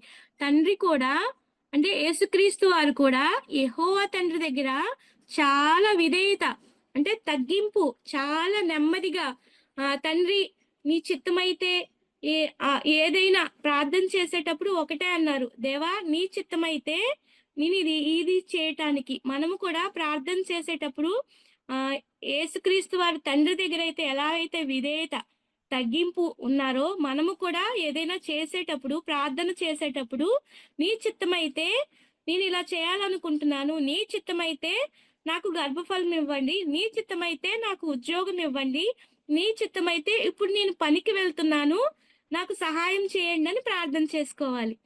అంతేనా అండి? హల్లెలూయా! ఆయన చిత్తం లేనిదే మనకి ఏది జరగదు. ఆయనకి మనకి మనము రక్షణ తెచ్చుకోలేదు. కేవలం దేవుని కృపను బట్టి దేవుడు మనకి రక్షణను అనుగ్రహించారు. అంటే ఆహ్, యేసుక్రీస్తు వారు ఈ లోకానికొచ్చి దూషింపబడ్డారు. ఏ విధంగా? నువ్వు ఈ లోకానికొచ్చావు. నువ్వు రాజువా? అంటే ఆయన రాజే. కానీ తండ్రి కుమారుడిని ఈ లోకానికి పంపించారు. ఆయన మన ఆకారములో మానవ రూపంలో ఈ లోకానికి వచ్చారు. ఆమేన్. హల్లెలూయా! ఆయన ఉచితమైన కృప చేత మన కొరకు అంటే మనము నశించిపోతున్నాం. ఎలాగా? పాపంలో పడి. ఎలాగా? అవ్వ, ఆదాము గారు చేసిన పాపం వల్ల. ఏముంది? తినకూడని పండు తినడం వల్ల ఆదాము గారు ఈ అవ్వ ఏమనిచ్చింది? సాతానొచ్చింది. అవ్వగారితో మాట్లాడింది. మాట్లాడినప్పుడు ఏంటి? ఏం చేస్తున్నావు? అనేటప్పుడు అవ్వ అన్నది, దేవుడు ఇయన్నీ తినమన్నాడు గానీ, ఆ ఒక్క పండును మాత్రం తినొద్దు అనంటే, అయ్యయ్యో! తినొచ్చు అని సాతాను మోసపుచ్చితే, ఆ అవ్వ ఎళ్లి ఆ పండుని తినేసింది. కానీ ఆ మనసులో ఏమనుకుంది? ఆజ్ఞ అతిక్రమమే పాపం. అవునా అండి? ఆజ్ఞ అతిక్రమించింది. అతిక్రమించడం వల్ల పాపం ప్రవేశించింది. అంతేగాని మానవుడు పుట్టుకతో పాపి అని ఎలాగైతే బైబిల్ గ్రంథంలో రాయబడి ఉందో, ఆ పాపాన్ని యేసుక్రీస్తు వారు విడిపించటానికి ఈ లోకానికొచ్చారు. ఆమేన్. హల్లెలూయా! మనమందరము దేవుని కృప వల్ల ఉచితమైన కృప ద్వారా మనకి ఉచితంగా రక్షణను దేవుడు అనుగ్రహించారండి. యేసుక్రీస్తు వారు కూడా చాలా శ్రమలు అనుభవించారు. మన కొరకు దూషింపబడ్డారు, బాధింపబడ్డారు, హింసింపబడ్డారు, అన్యాయపు తీర్పు. మన గురించి ఎవరైనా స్నేహితులు గాని, బంధువులు గాని మన కొరకు బలిగా అర్పింపబడమంటే అంటే చనిపోమంటే ఎవరైనా చనిపోతారా అండి? చనిపోరు కదా! యేసుక్రీస్తు వారు మాత్రం మన కొరకు చనిపోయారు. ఆమేన్. హల్లెలూయా! ఆయన గురించి ఎప్పుడు కృతజ్ఞత కలిగి ఏ విధంగా యేసయ్యా నా కొరకు ఈ లోకానికొచ్చావా? నా కొరకు ప్రాణం పెట్టావా? నా కొరకు అన్యాయపు తీర్పు 6 కోర్ట్‌లకి తీసుకెళ్లారంటండి. 6 కోర్ట్‌లకి తీసుకెళ్ళి 6 కోర్టులు తిప్పి తిప్పి మళ్ళీ అక్కడికే తీసుకొచ్చి యేసుక్రీస్తు వారిని అన్యాయంగా హింసించి చాలా బాధపెట్టి మన గురించే కదా! అవునా అండి? మన కొరకే యేసుక్రీస్తు వారు. ఆయన ప్రేమని మనం తెలుసుకోవాలి. ఏ విధంగా యేసుక్రీస్తు వారు ఈ లోకానికొచ్చారని మనము ఇతరులు చెప్పే సువార్త ద్వారా మనం వింటాం. ఎంతోమంది దేవుని కృప లేకపోతే మనకొచ్చి సువార్తని ప్రకటించరండి. ఆయన కృపలో మీరందరూ ఉన్నారు గాబట్టే ఆయన మీకు రక్షణను అనుగ్రహించారు. మీరందరూ దేవుని ప్రణాళికలో ఉన్నారు. మనమంట రాజకుమారులము, రాజకుమార్తెలము. ఆమేన్. హల్లెలూయా! మనకి ఈ లోకపు ఆస్తి శాశ్వతం కాదు. ఈ లోకపు ఐశ్వర్యము శాశ్వతం కాదు. కానీ పరలోకం మాత్రం మనందరికీ శాశ్వతం కదండీ! ఆమేన్. హల్లెలూయా! ఆయన కృపను బట్టి మనకి దేవుని రాజ్యాన్ని మనకి అనుగ్రహించారు. ఆయన ఈ లోకానికొచ్చారు. దేవుని మాటల కొరకు కూడా పరిశుద్ధాత్మ దేవుడు మన మధ్యలో ఉండేటప్పుడు దేవుని మాటలు మీరందరూ చాలా విశ్వాసంతో మీరందరూ వింటే దేవుని మాటలు కూడా చాలా ఆత్మచేత ప్రేరేపణ కలిగి మీకు చెప్పటానికి నాకు దేవుని ఆత్మచేత ప్రేరేపింపబడి మీ దగ్గరికి మీరు విశ్వాసంతో అంటే నేను చెప్పే మాటలు మీరు విశ్వాసంతో విని అంగీకరిస్తే పరిశుద్ధాత్మ దేవుడు మీతో మాట్లాడతాడు. ఎందుకంటే ప్రతి మాట దేవుడి దగ్గర నుంచి వచ్చిన మాట. నా అంతట మీకు నేను చెప్పలేను. దేవుడు మాత్రమే మీ విషయంలో నా నోట నుంచి పలికించగలరు. నా అంతట నేను మాట్లాడలేను. పరిశుద్ధాత్మ దేవుడు మీతో మాట్లాడతాడు. ఎందుకంటే మీ కొరకు దేవుడు ఈ లోకానికొచ్చారని చెప్పి మీతో మాట్లాడుతున్నారు. ఆయన మీ కొరకు ఈ లోకంలో శ్రమలు అనుభవించారు. ఆయన మీ కొరకు ఎన్నో అవమానాలు అనుభవించారు. మీ కొరకు, నా కొరకు. మీకు ప్రత్యేకించి ఆయన మన పోలికలో అంటే దేవుడు మొదటి నుంచి ఉన్నాడంటండి. ఫస్టు ప్రకటన ఫస్టు ఆదికాండం నుంచి యేసుక్రీస్తు వారు యెహోవా తండ్రితో ఉన్నారు. ప్రతీదీ కలుగును గాక అనేటప్పుడు అక్కడున్నారు. అక్కడి నుంచి లాస్ట్ వరకు యేసుక్రీస్తు వారున్నారు. అంటే ప్రతి దాంట్లో కూడా యేసుక్రీస్తు వారు తండ్రితోనే ఉన్నారు. ఆయన తన కుమారుడిని ఈ లోకానికి పంపించేటప్పుడు చాలా ఇబ్బంది పడే ఉంటారు. ఇప్పుడు మీ కుమారుని గాని, మీ పిల్లల్ని గాని దేవుని పనికి పంపించటానికి మీరెంత బాధపడతారు? ఒక్కసారి ఆలోచించండి. కానీ తన సొంత కుమారుడిని యేసుక్రీస్తు వారిని ఈ లోకానికి పంపించటానికి తండ్రి ఎంత బాధపడి ఉంటారు? ఒక్కసారి ఆలోచిస్తే చాలా అసలా దేవుని దయ వలన మీరు కూడా ఆయనిచ్చిన కృప చేత మీరందరూ రక్షింపబడ్డారు. ఆయన ప్రణాళికలో మీరందరూ ఉన్నారు. ఒక్కసారి యేసుక్రీస్తు వారిని జ్ఞాపకం చేసుకోండి. ఆయన ఎంత ప్రేమించారో, ఆయన ప్రేమ ఎంత గొప్పదో, ఆయన మీ విషయంలో ఎన్ని కార్యాలు చేశారో, మీరెన్ని బలహీనతలో ఉన్నటప్పుడు దేవుడు మిమ్మల్ని బ్రతికించాడో, అయన్నీ ప్రార్థన ఎట్లా చేసుకుంటారు?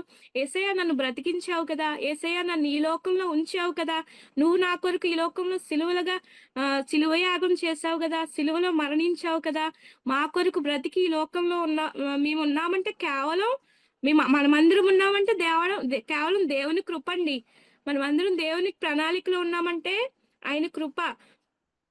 ఆయనిచ్చిన ఉచితమైన ప్రణాళికలో మనమందరం ఉన్నాం కాబట్టి దేవుని కృపలో, ప్రణాళికలో మనమందరం నడిపింపబడాలి.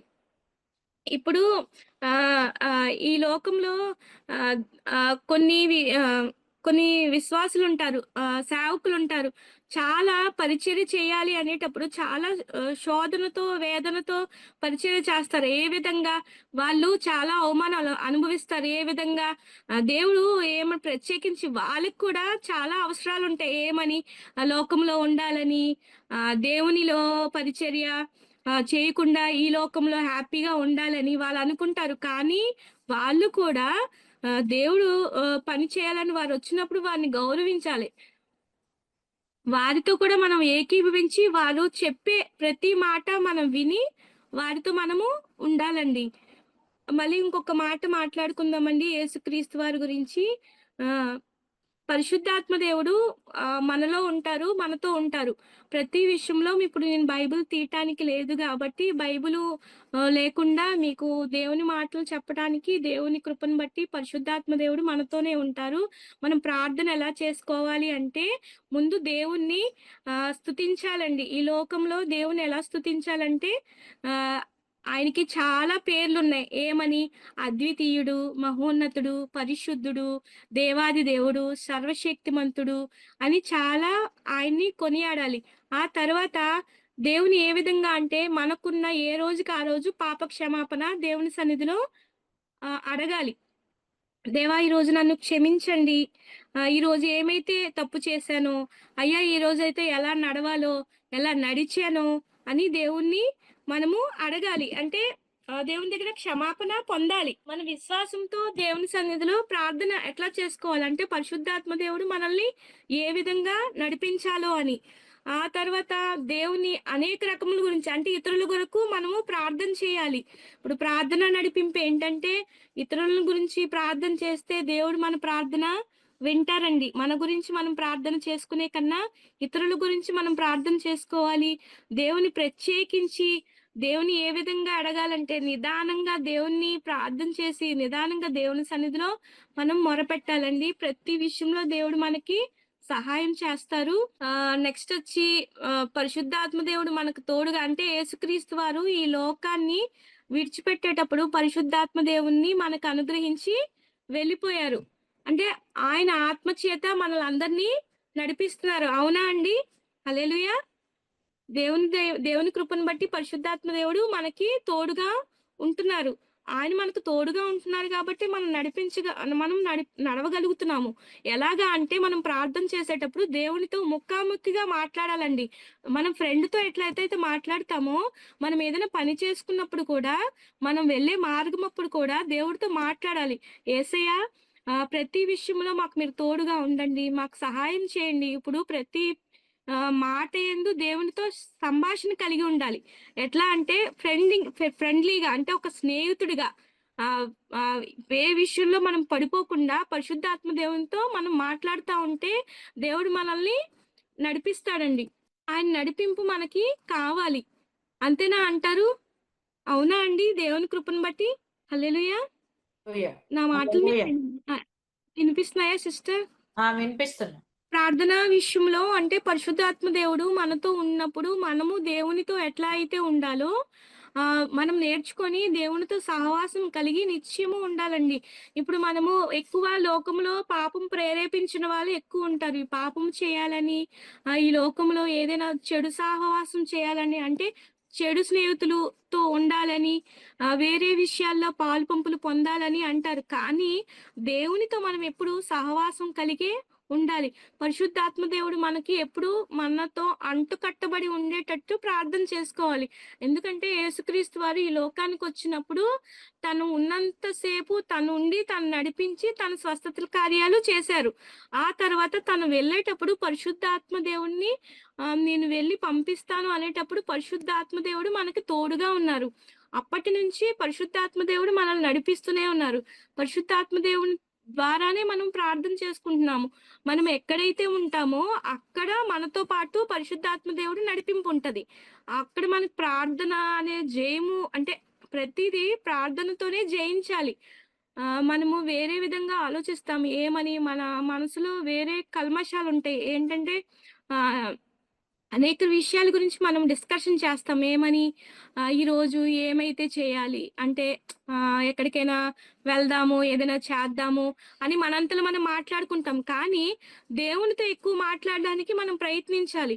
దేవునితో ఎక్కువ ఉండటానికి మనం ప్రయత్నించాలి. ఏమని దేవా మీరు మాతో ఉండండి. దేవా మమ్మల్ని నడిపించండి అని చెప్పి ప్రార్థన చేసుకొని పరిశుద్ధాత్మ దేవుడిని దుఃఖపరచకూడదండి.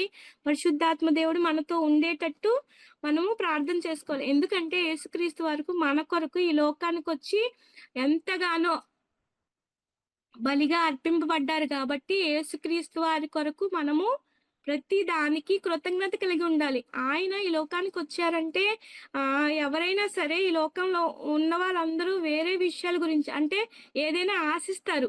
కానీ తండ్రి మాత్రం కుమారుని మన కొరకు ఈ లోకానికి పంపించి, మన కొరకు ఏర్పరిచారనమాట. అందుకే మనకి స్వస్థతలున్నాయి. మనకి ఏ బలహీనతొచ్చినా యేసు నామములో విడుదల దయచేస్తున్నారు. అలాగే ఇశ్రాయేల్‌లో ఇశ్రాయేల్‌ని దేవుడు నడిపించాడు. అంటే కానాను దేశానికి ప్రవేశించటానికి ఇశ్రాయేల్ ఎంత జ్ఞాపకం చేసుకున్నారంటే, ఇశ్రాయేలు దేవుని మీద సొనిగారు, గొనిగారు. ఎంతవరకు మోషే గారిని శోధించారు, బాధపెట్టారు. దేవుడు 10 ఆజ్ఞలు వారికి ఇచ్చినప్పుడు కూడా మోషే గారు ఆ కొండ మీదకి వెళ్ళినప్పుడు వీరేం చేశారంటే, మోషే ఏడి? మోషే ఎక్కడికెళ్ళాడు? ఇంకా రాలేదు అని అహరోను గారిని ఇబ్బంది పెట్టినప్పుడు, అహరోను గారు ఏమైతే వాళ్ళతో మాట్లాడలేక ఏమన్నారంటే, బంగారమంతా పోగేసి ఒక దూడని చేసుకొని ఆ ప్రతిమకి మొక్కారండి. కానీ మనము విగ్రహానికి మొక్కకూడదండి. కానీ అహరోను గారు ఏం చేశారంటే వాళ్ళ స్ వాళ్ళ బాధ భరించలేక ఆ బంగారమంతా పోగేసి ఒక విగ్రహాన్ని తయారు చేసి, ఆ విగ్రహాన్ని పూజ చేయడానికి మొదలుపెట్టినప్పుడు మోషే గారు కొండ మీంచి దిగి వారు చేస్తున్న దాన్ని చూసి చాలా బాధపడి వారు దేవుడిచ్చిన 10 ఆజ్ఞల పలకల్ని పగలగొట్టేస్తారు. కానీ దేవుడు ఎంత బాధపడి ఉంటాడు. అంటే ఇశ్రాయేలు అక్కడి నుంచి మొరపెట్టారు. ఏమని? మమ్మల్ని ఈ ఐగుప్తు దేశం నుంచి విడుదల దయచేయండి అని. అవునా అండి? ఆళ్ళు ఒక 70 మందిగా ఐగుప్తు దేశంలోకెళ్లారండి. అక్కడ 30,00,000 మందిగా అభివృద్ధి చెందారు. అప్పటి వారికి 400 సంవత్సరాలు దేవునితో సహవాసం లేదు. దేవుడంటే తెలీదు. మోషే గారికి కూడా దేవుడంటే తెలీదు. కానీ అప్పటికప్పుడు మోషే గారితో దేవుడు మాట్లాడి, "మోషే నువ్వు వెళ్లి ఇశ్రాయేల్‌ని విడిపించు" అనేటప్పుడు మోషే కూడా ఏమన్నాడంటే, "నేను నత్తివాడను. నేను ఏ విధంగా ఉపయోగపడనంటే" దేవుడేమంటాడంటే, "నేను నిన్ను వాడుకుంటాను. వెళ్లి అక్కడ అక్కడ ఐగుప్తు దేశంలో ఇశ్రాయేల్‌ని విడిపించు" అని దేవుడు మోషే గారికి చెప్తారండి. కానీ ఐగుప్తు ప్రజలు మాత్రం మోషే గారిని గుడ్డిగా నమ్ముతారు. అలాగే మన విషయంలో కూడా దేవుడు మన దగ్గరికొచ్చి దేవుని కొరకు కొన్ని మాటలు దేవుని సేవకులు గాని, పరిశుద్ధాత్మ దేవుడు గాని మనతో మాట్లాడినప్పుడు పరిశుద్ధాత్మతో మనం ఆ మాటలు విని అంగీకరించాలండి. కానీ ప్రతి మాటని మనము తోసివేయకూడదు. దేవుడు ఏం మాట్లాడుతున్నాడు, మనం ప్రార్థన చేస్తుంటే దేవుడు ఏవైతే మనం మాట్లాడతాడో ఆ మాటలు మనం పొందుకోవాలి. పరిశుద్ధాత్మ దేవుడితో ఎప్పుడు సహవాసం చేస్తూ మనం బ్రతకాలి. అయితే ఆ మోషే గారు అక్కడికి వెళ్ళి వారిని మిమ్మల్ని నేను విడిపిస్తాను. దేవుడు మీ దగ్గరికి మమ్మల్ని పంపించారు అనేటప్పుడు వారు నమ్మి అక్కడి నుంచి బయలుదేరి వచ్చేసారండి. అంటే అప్పుడు బయలుదేరి వచ్చినప్పుడు వారు కూడా దేవుని మీద నమ్మకం ఉంచారు. అప్పుడు అది వారు దాటించకే వారు అక్కడి నుంచి దాటి ఇచ్చేసాక ఏమన్నారంటే మేము అక్కడే ఉంటే బాగున్ను. అక్కడ అన్నీ ఉండేవి. ఇక్కడికొచ్చాక అరణ్యంలో మాకేమీ లేవు అని వాళ్ళన్నారు. అలాగే మనము కూడా ఏమంటామంటే, దేవుడు చేసినంత సేపు మంచి, చేయకపోతే చెడ్డ అంటాము. ఎందుకు అట్లా అనిపించుకోవాలి? దేవుడిని ఎందుకు మనం అలా శోధించాలి? పరిశుద్ధాత్మ దేవుడు మనకెప్పుడు తోడుగానే ఉంటారండి.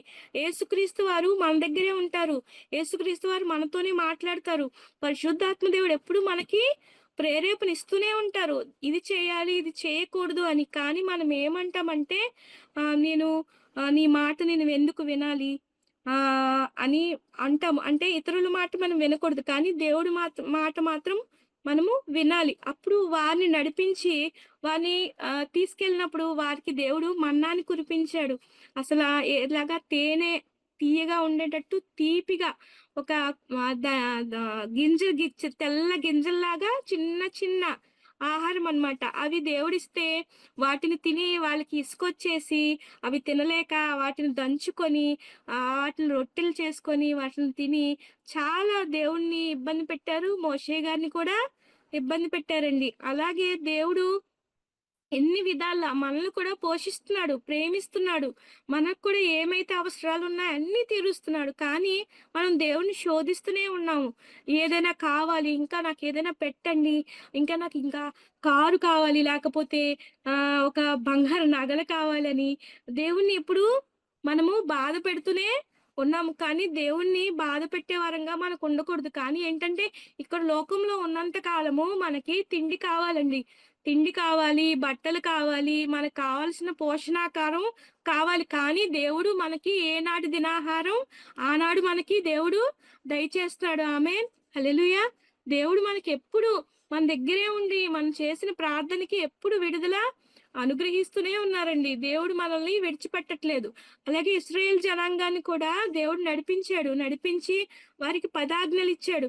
అలాగే మనకి కొత్త నిబంధనలోకొచ్చాక ఆటిని 2 ఆజ్ఞలుగా దేవుడు ఉంచారండి. మీరు మీ పూర్ణ హృదయంతోనూ, మీ పూర్ణ ఆత్మతోనూ మీరు దేవుణ్ణి ఆహ్, ఆహ్, పు మ సేవించాలని. రెండోది మీ తల్లిని, తండ్రిని సన్మానించాలని. అక్కడ వారికి పదాజ్ఞలు ఏమైనాయి? ఆహ్ మీరు ఈ లోకంలో ఈ విగ్రహాలకి పూజ చేయకూడదు. విగ్రహాలు అంటే మీకు అర్థమైందా అండి? విగ్రహము అంటే యేసుక్రీస్తు వారు సిలువ విగ్రహాలుంటాయండి ఫోటోలు. అవి మనం మొక్కకూడదు. ఎందుకంటారా? విగ్రహం మనం తయారు చేసుకున్నవే. ఇప్పుడు నా ఫోటో మీకు తెలీదు. ఇక్కడ నేనున్నాను గాబట్టి జ్యోతి అంటే సిస్టర్ గారు అంటే అట్లా ఉంటారని తెలుసు. కానీ యేసుక్రీస్తు వారు ఇలా ఉంటారని చెప్పి ఎవరికీ తెలీదు. కానీ ఆయన విగ్రహాన్ని మనము పూజ చేయకూడదు. ఆయన విగ్రహానికి మనము మొక్కకూడదు. ఆయన విగ్రహం మూలన పెట్టుకొని మనము పూజ చేయకూడదు. ఎందుకంటే బైబిలే మనకి ఆధారం. బైబిలే మనకి దేవుడు. బైబిల్‌లో ఉన్న మాటే మనకి ప్రతి మాట దేవుడిచ్చే వాగ్దానం అన్నమాట. మనము ఆ విగ్రహాలకి నమస్కారము చేయకూడదు. ఎందుకంటే ఒక శిల్పి ఒక చెక్కను అంటే ఒక చెక్కలు బొమ్మలు చేసే వ్యక్తి ఒక బొమ్మను చేసి దాన్ని చెక్కి దానికి రూపం ఇస్తాడు. కానీ అదే రూపాన్ని మనము మూలను పెట్టుకొని ఒక దగ్గర పెట్టుకొని ఎందుకు మనం ప్రార్థన చేయాలి దానికి? మనుషులు చేసుకునే ఆకారానికి మనము ప్రార్థన చేయకూడదండి. చాలా జాగ్రత్తగా మనము ఉండాలి. దేవుడిచ్చే పదాజ్ఞలు అంటే పాత నిబంధనలో ఉన్న పదాజ్ఞలు మనము పాటించాలి. యేసుక్రీస్తు వారు ఈ లోకానికొచ్చి మన కొరకు ఎన్నో శ్రమలు అనుభవించారు గాబట్టి, ఈ బైబిల్‌లో ఉన్న ప్రతి మాటని మనం జ్ఞాపకం చేసుకోవాలి. ఏది విడిచిపెట్టకూడదు. ఇప్పుడు మోషే గారు మళ్ళీ అరణ్యంలోకి తీసుకెళ్ళాక ఫరో సైన్యము వెనకాతల నుంచి తరిమి వస్తుంటే అక్కడే ఉంటే బాగున్ను, ఇక్కడికి తీసుకొచ్చి మమ్మల్ని చంపేస్తావా? అని అడిగినప్పుడు ఎర్ర సముద్రము 2 పాయలుగా అసలు ఎర్ర సముద్రం 2 పాయలు ఎవరు చేయగలరండి? అసలు దేవుడికి చెయ్యలేని కార్యమంటూ ఏదీ లేదు. ఎందుకంటే ఆయన సమస్తము చేయగల చేయగల దేవుడు. అంటే ఆరిన నేలగా చేసి తూర్పు గాలిని విసరజేయగా అంటే తూర్పు గాలిని రప్పించగా నేలంతా ఆరిపోయి ఇశ్రాయేలుని నడిపించటానికి దేవుడు ద్వారాన్ని తెరిచాడండి. ఎంత గొప్ప దేవుడంటే ఆయనకి ఏదైనా సాధ్యమే. ఎన్ని కార్యాలున్నాయంటే దేవుడి పట్ల మళ్ళీ మనకి మన్నాను కురిపించాడని చెప్పాను. నెక్స్ట్ వచ్చి ఎర్ర సముద్రం 2 పాయలు చేశారు. బండ నుండి నీరు పుట్టించారు. అంటే మనకు కూడా లేని పరిస్థితిలో మనకి బండబారిపోయిన స్థితిలో, కష్ట స్థితిలో, మనకి ఏమీ లేని పరిస్థితిలో కూడా ఆహారం లేనప్పుడు దేవుడు మనల్ని అటువంటి స్థితిలో కూడా దేవుడు మనల్ని బ్రతికిస్తాడండి. ఆ స్థితిలో కూడా మనకి ఆహారాన్ని కలగజేస్తారు. మనం అనుకుంటాం శ్రమలొచ్చాయి, బాధలొచ్చాయి, దేవా నాకిప్పుడు ఏమీ లేదు అని మనము ఎవరి వైపు చేతులెత్తుతామంటే లోకం వైపు చేతులెత్తుతాము. అంటే లోకం వైపు చూస్తాము. ఏమీ లేదు దేవుడా అని అనేటప్పుడు ఒకటే జ్ఞాపకం చేసుకోవాలి. ఏమని?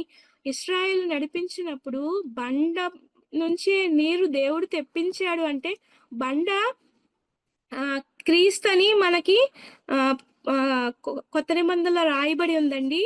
అలాగే మనకి క్రీస్తు ద్వారా ప్రతి అవసరము తీర్చబడతది. అలాగే ఇశ్రాయేలుకి కూడా బండ నుండి దేవుడు నీటిని రప్పించాడు.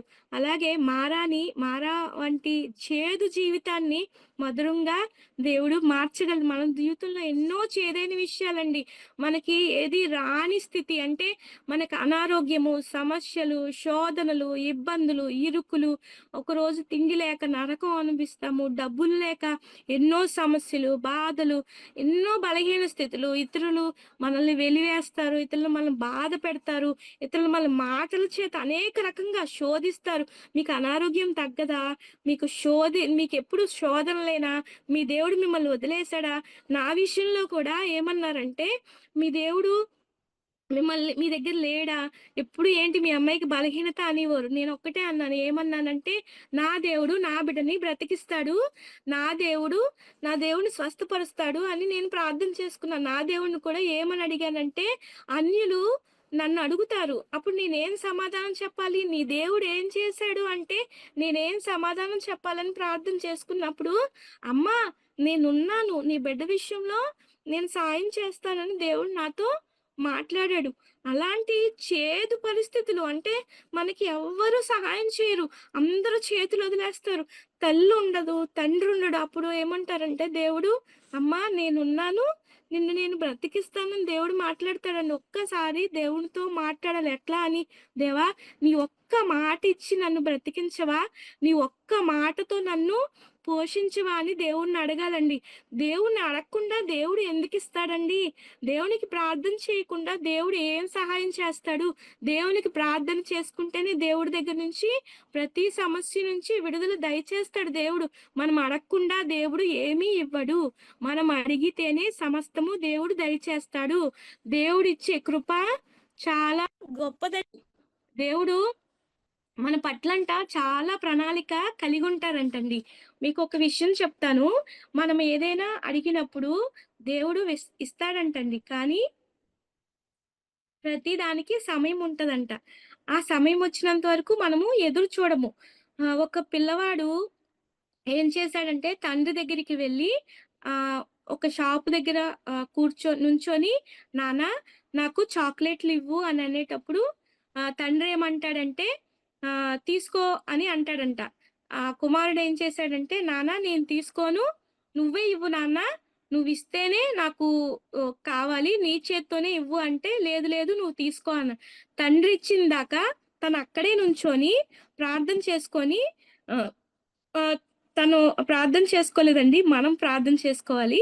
కానీ నేను చెప్తున్నాను. అంటే అక్కడ నుంచొని ఏమన్నాడంటే, తన నాన్నయితే ఎప్పుడు నాకిస్తాడో అప్పుడే తీసుకుంటానని నిర్ణయం ఉంచుకొని పట్టుదల కలిగి నుంచుంటే, తండ్రి ఇచ్చినంత వరకు ఎదురు చూసి మనం కూడా యేసయ్య ఇచ్చినంత వరకు ఎదురు చూడాలండి.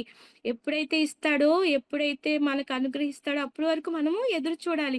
అప్పుడు నాన్న చూసి కుమారుడికి తీసుకోలేదా నువ్వు? ఇప్పటి వరకు నేను తీసుకోమని చెప్పాను కదా అనంటే, లేదు నాన్న నీ చేత్తోని నాకివ్వు అనేటప్పుడు, అప్పుడు తండ్రి అంటాడు, అది ఇదిగో అని చెప్పి తన చేతులతో తీసి తన కుమారుని చేతిలో పెడతాడు. అప్పుడు అంటాడు, ఏరా బాబు నువ్వు తీసుకోవచ్చు కదా! నన్నే ఎందుకు అడుగుతున్నావు అనంటే, కుమారుడు అంటాడు, నాన్న నా చేత్తో తీసుకుంటే 2 చాక్లెట్‌లే వత్తాయి నాన్న. నీ చేత్తో తీసుకుంటే ఎన్ని చాక్లెట్‌లొస్తాయి నాన్న. అందుకే నువ్విచ్చినంత వరకు నేను ఎదురు చూస్తూ ఉన్నాను అని తన కుమారుడు తన తండ్రితో చెప్తారండి. అలాగే మనము కూడా దేవుడి దగ్గర నుంచి ప్రతీదీ పొందుకోవడానికి ప్రార్థన ఎలాగైతే చేసుకోవాలో ఓర్పు కలిగి, దేవుడి దగ్గర సహనం కలిగి ఉండాలి. దేవుడిస్తాడు. కానీ ఆయన ప్రణాళిక, ఆయన కృప అంటే సమయం పడుతుంది ప్రతి దానికి. మరి యేసుక్రీస్తు వరకు ఈ లోకానికొచ్చి ఎంత శ్రమ అనుభవించారు అంటే తండ్రి గారు యేసయ్య ఏమంటారు? చేదు చిరక చేదు గిన్నెలో ఉంటది.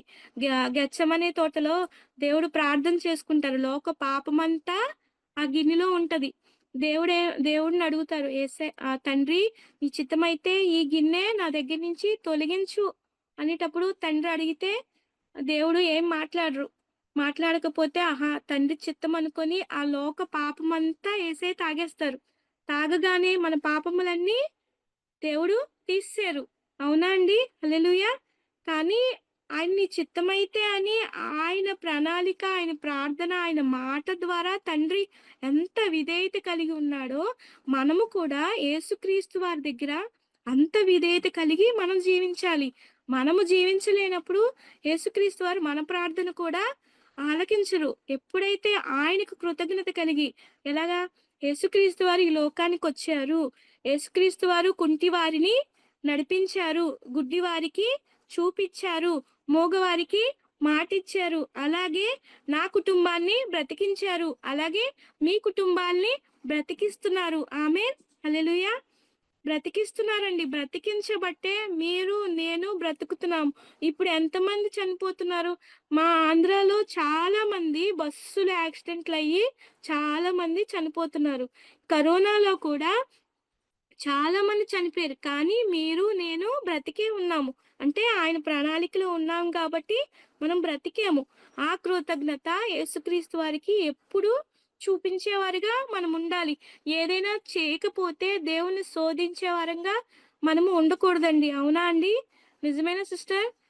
దేవుణ్ణి శోధిస్తే మనకి చాలా ఇబ్బందులే గానీ ఏమి ఉండవు. దేవుడు మనకి సమస్యలిస్తారు, శోధనలిస్తారు, ఇబ్బందులిస్తారు. కానీ వాటన్నిటి నుంచి మనం ఎదుర్కోవాలి. మీకు ఎన్నో శ్రమలు, శోధనలు కానీ మీ విషయంలో దేవుడు మిమ్మల్ని సజీవులుగా ఉంచి ఇంతమందికి సువార్తను ప్రకటించడానికి మిమ్మల్ని ఇక్కడ ఉంచారు. మిమ్మల్ని, మీ కుటుంబాన్ని వాడుకుంటున్నారు.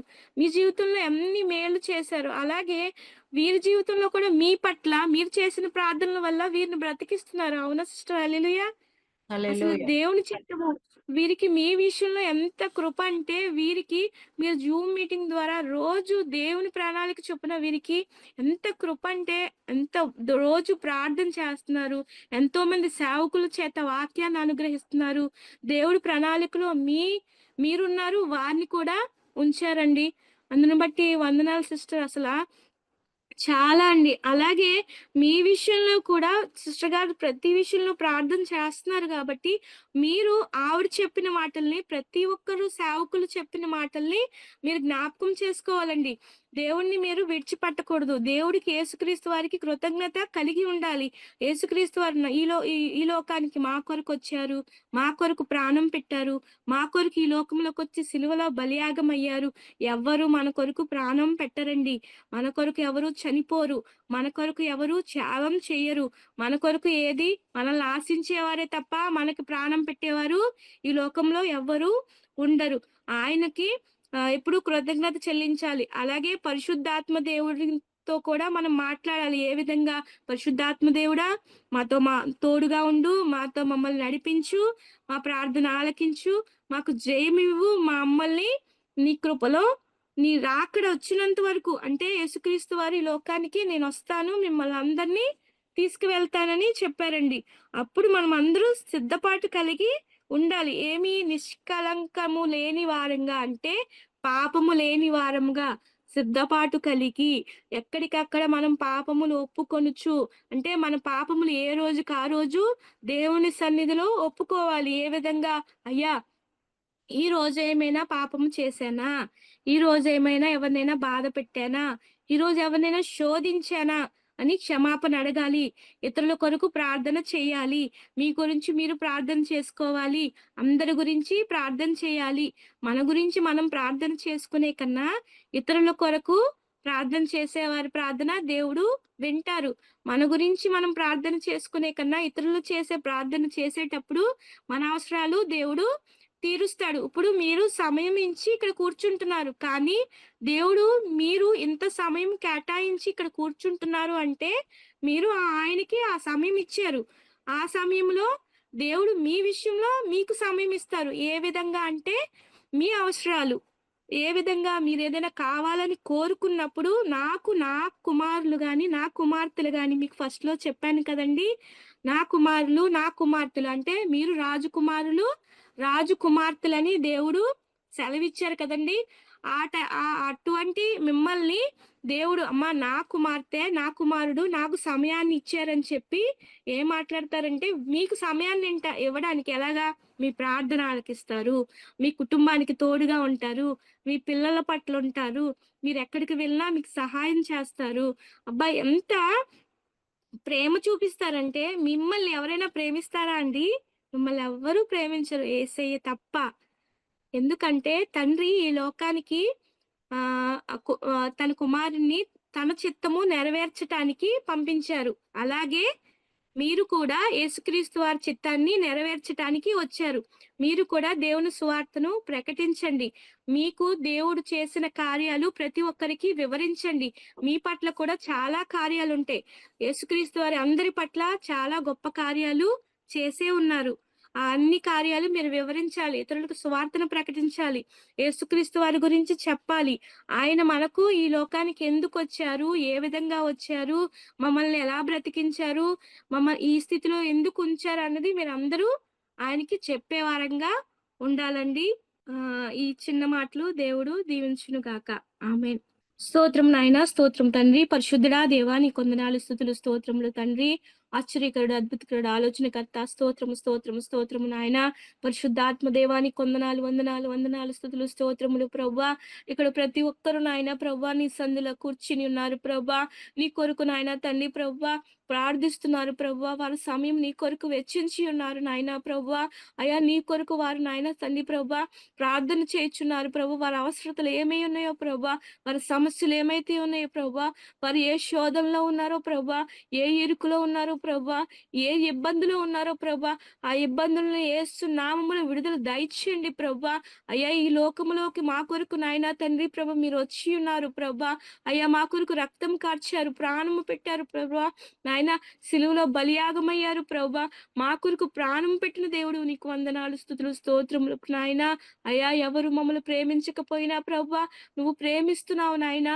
ఎవరు మమ్మల్ని నాయన తండ్రి ప్రభా దూరము పెట్టినా నువ్వు మాత్రం మమ్మల్ని దూరం పెట్టట్లేదు ప్రభువా. అయ్యా నీ ప్రేమతో దగ్గరికి చేర్చుకుంటున్నావు. నీకు వందనాలు, స్తోత్రములు నాయనా. అయ్యా సిస్టర్ గారు ఎంతో ప్రయాసతో నాయనా వారికి నాయన నీ స్వార్థను ప్రకటించుచున్నారు ప్రభా. అనేక మంది చేత నాయన తన వాక్యం వివరించుచున్నారు ప్రభా. అనేక మాటలు వారికి చెప్పటానికి నాయన ప్రభా వారి ప్రేరేపణ కలిగిన జూమ్ మీటింగ్లు ఎంతో ప్రయాసపడి నీ కొరకు సమయాన్ని వెచ్చిస్తున్నారు నాయన. నీకు వందనాలు, స్తుతులు, స్తోత్రములు నాయన. వీటిని దీవించండి, ఆశీర్వదించండి ప్రభా. వారి కుటుంబాలను నూరంతలుగా ఆశీర్వదించుటకు నాయన, ఇంకా నీ కొరకు ఫలించుటకు, ఇంకా నీ కొరకు ఉపయోగపడటకు నాయన వారిని అభివృద్ధి పరచండి. ఇంకా నీ కొరకు నాయన ఫలభరితంగా వాడుకోండి ప్రవ్వా. అభివృద్ధి పరచండి నాయన ప్రవ్వా. వారింతగా నాయన తండ్రి ఫలించి అభివృద్ధి పరిచి నీ కొరకు నాయన ప్రవ్వా నేను స్థిరులుగా నీ కొరకు నాయన తండ్రి ప్రభు బహుగా వాడబడి నాయన వారిని ఒక నీ కొరకు నాయన ఒక మంచిగా నీ కొరకు నాయన పరలోకములో నాయన ఒక స్థానాన్ని మీరు అనుగ్రహించండి ప్రభా. అయ్యా ఒక్కొక్కరికి ఒక్కొక్క పని చేసిన వారి ఒక స్థానాన్ని మీరు అనుగ్రహిస్తారన్నారు ప్రభా. వీరికి కూడా నాయన మంచిగా నాయన నన్ను ఈ స్థానాన్ని మీరు అనుగ్రహించండి ప్రభా. ఇక్కడ ఉన్న వారిని కూడా తండ్రి ప్రభా మీరు ఆశీర్వదించి దీవించండి. నేను చెప్పిన మాటలు నాయన తండ్రి వారు విని విడిచిపెట్టకుండా నీ రెక్కల భద్రపరిచి వారి హృదయాల్లో నాయన ప్రతి మాటలు భద్రపరుచుకునేటకు నీ కృపను అనుగ్రహించి నడిపించమని ఇచ్చిన ప్రార్థన యేసునామములో అడిగి వేడుకొంచున్నాం తండ్రి. ఆమేన్. ఆమేన్. ఆమేన్. ఆమేన్. ఆమేన్. దేవుని నామం స్తోత్రం కలుగును గాక. మరి అద్భుతమైన సాక్ష్యము దేవుడు మరి మనందరికి వినిపించాడు. అందుని బట్టి దేవుని స్తుతిస్తూ ఉన్నాను. మరి చానా సిస్టర్ చెప్పిన సాక్ష్యంలో నేను గూడా సిమిలర్ గానే ఎదుర్కొన్నాను. నిజంగా మన దేవుడు నమ్మదగిన దేవుడు. ఆహ్, హ్మ్. నేను చాలా మరి తన కుమార్తెకు వచ్చిన లుకీమియా, బ్లడ్ క్యాన్సర్ మరి దేవుడు ఎలా స్వస్థపరిచి ఈరోజు సజీవంగా మన మధ్యలోకి తీసుకొచ్చి మరి ఆహ్, సాక్ష్యాన్ని చెప్పించాడు. అందుని బట్టి దేవుడు స్తుతిస్తూ ఉన్నాను. నేను కూడా మరి ఇండియాలో ఉన్నప్పుడు ఒక సీడీఆర్ హాస్పిటల్‌లో పనిజేస్తున్నప్పుడు ఈ లుకీమియా క్యాన్సర్ పేషెంట్‌లకు వాళ్ళు బోన్ మ్యారో చేస్తున్నప్పుడు నేను అసిస్ట్ చేసేదాన్ని. మరి నేను అసిస్ట్ చేస్తున్నప్పుడు డాక్టర్‌కి నేను చాలా సార్లు కళ్ళు తిరిగి పడిపోయాను. ఎందుకంటే ఆ పేషెంట్స్ చాలా బలహీనంగా ఉంటారు. చాలా బలహీనంగా రక్తం లేకుండా చానా అంటే ప్రాణం లేకుండా అలా ఉండి దానికి తోడు ఆ బోన్‌లు ఈ చెస్ట్ బోన్‌లోనైనా, వెనకాల వీపు బోన్‌లైనా ఒక నీడిల్ అనేది వాళ్ళు డ్రిల్ చేస్తారు. అంటే అది అవును ఒక సిస్టర్. స్క్రూని అవును. బిగించినట్టు. అది అవును సిస్టర్. చూస్తున్నప్పుడు నేను చాలా నేను అప్పుడు కూడా నేను బలహీనంగానే ఉండేదాన్ని. ఇవి చూస్తూ ఉన్నప్పుడు వాళ్ళకన్నా ముందు నేనే కళ్ళు తిరిగి పడేదాన్ని. అంత భయంకరం అన్నమాట. ఇట్స్ రియల్లీ హ్మ్. దేవుడు మన జీవితంలో ప్రతి ఒక్కరి జీవితంలో తన తట్టుకు తిప్పుకోవాలని ఒక అద్భుత కార్యము హ్మ్. జరిగించి మనల్ని ఆయన తట్టుకు అవును తిప్పుకుంటాడు. సిస్టర్. నిజంగా మనం అనుకుంటాము నిజంగా ఎందుకు ఇది మనకే వచ్చింది? ఎందుకు ఇలా జరిగిందని మనం అనుకుంటాం కానీ, ఆ యొక్క శ్రమలో, బాధలో దేవుని యొక్క ప్రణాళిక మనము దేవుడి యొక్క అద్భుత కార్యం మనం చూస్తూ ఉన్నప్పుడు ఎంతో సంతోషం అనిపిస్తది. అవన్నీ మర్చిపోతాం. ఆ అవును బాధ, సిస్టర్. ఆ శ్రమలంతా కూడా అది మర్చిపోయేలాగా దేవుడు మనల్ని మరి ఆయన బిడ్డగా, ఆయన సాక్షిగా నిలబెడతాడు. ఎందుకంటే చాలా మంది ఇలా ఎన్నో అందరి జీవితాలలో చేశాడు కదా! గొప్ప అద్భుత కార్యాలు. అవును కానీ సిస్టర్. చాలా తక్కువ మంది కృతజ్ఞతగా జీవించడం. అంటే క్రియలు దేవుడికి కావాలి. ఏదో మనం దేవుడు ఇది చేస్తాడని మైక్ పట్టుకొని సాక్ష్యాలు చెప్పడం కాదు. కానీ నీకు చేసిన అద్భుత కార్యానికి నువ్వు దేవుడి కొరకే జీవిస్తూ ఉన్నావా? మరి మన ప్రాణాత్మ దేహం ఆయనకు సమర్పించుకొని ఉన్నామా? ఇదిగో ప్రభువా నువ్వు బ్రతికించావు నా కుమారుడిని, నా కుమార్తెను. ఇదిగో నన్ను బ్రతికించావు. మరి నేను ఇంక నీ కొరకు బ్రతుకుతాను. నేను నీ కొరకే జీవిస్తానని ఒక యథార్థమైన, ఒక సత్యమైన సమర్పణ తీర్మానం చేసుకోవాలి మనము. సాక్ష్యాలు చెప్పి మనం అవును సిస్టర్. మర్చిపోయి లోకంలో పడిపోవడం కాదు. ఇంకా అంతకంటే గొప్ప అద్భుత కార్యం ఏమి చేస్తే మనం దేవుడికి మనం విధేయులమై యథార్థంగా ఉంటాము కదా! మనము ఎన్నో అవును సిస్టర్. మరణం కంటే గొప్పదేంటి మనకింక తప్పించేటిది? మరణంనే తప్పించాడు. మరణం నుంచి మనల్ని సజీవంగా పెట్టాన దేవుడికి మనం ఎంత కృతజ్ఞతగా ఉండాలి కదా! మనం ఆయన కొరకే జీవిస్తామని సమర్పించుకోవాలి. ఎప్పుడు మర్చిపోవద్దు. నేను ప్రార్థించిన ప్రతిసారి నా కుమారుని పట్ల చేసిన అద్భుత కార్యాన్ని ఎప్పుడు కృతజ్ఞతాస్తుతులు చెల్లిస్తాను.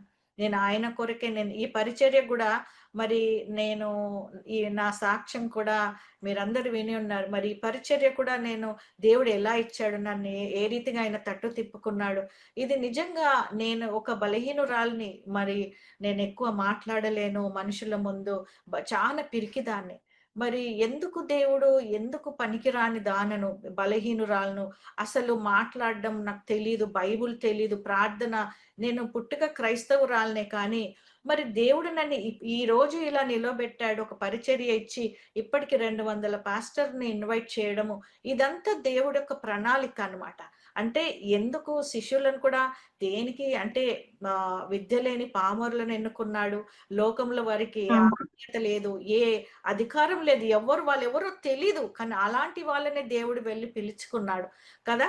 ఇక్కడ మందరూ ఈ లోకంలో ఎవరైతే అధికారులు తెలుస్తారు. అధికారులెవరు, ఎవరు ప్రెసిడెంట్, ఎవరు ప్రైమ్ మినిస్టర్ అందరికి తెలుసు. కానీ ఎక్కడో అవును. మారుమూల గ్రామంలో ఉన్న వారిని దేవుడు ఒక గొప్ప బలమైన అభిషేకంతో నిలబెట్టినప్పుడు, ఆ అభిషేకము మనుషులను ఆకర్షిస్తది. ఆ అభిషేకము లోకం అవును. గుర్తిస్తది. అలాంటి దేవుడు మన దేవుడు. కాబట్టి మనకు అందులో మనం ఎంత చదువుకున్నాము, మనం ఎంత ఆస్తి ఉంది మన దగ్గర, ఎంత బంగారం ఉంది, ఎంత డబ్బుంది, ఇది చూడడు దేవుడు. మన మనస్సు, మన హృదయాన్ని బట్టి ఆయన ప్రణాళిక చొప్పున మనల్ని పిలుచుకుంటాడు, మనల్ని అభిషేకిస్తాడు. మనకు ఒక అధికారం ఇస్తాడు, ఆయన పరిచర్యను అప్పగిస్తాడు. మరి అవును నేనెప్పుడు సిస్టర్. అంటాను, దేవుడు నిజంగా కొంతమందంటారు మాది చిన్న పరిచర్య, చిన్న పరిచర్య అంటారు. దేవుడి పరిచర్య మనం చేస్తూ ఉన్నప్పుడు, ఆ పరిచర్య ఎంతో గొప్పది. ఆ దేవుడి పరిచర్య అవును. గొప్ప పరిచర్య. మనమెప్పుడు పేద సేవకులము, చిన్న పరిచర్య అనొద్దు. మన పరిచర్య కాదు. మన దేవుడిది పెద్ద పరిచర్య, గొప్ప పరిచర్య.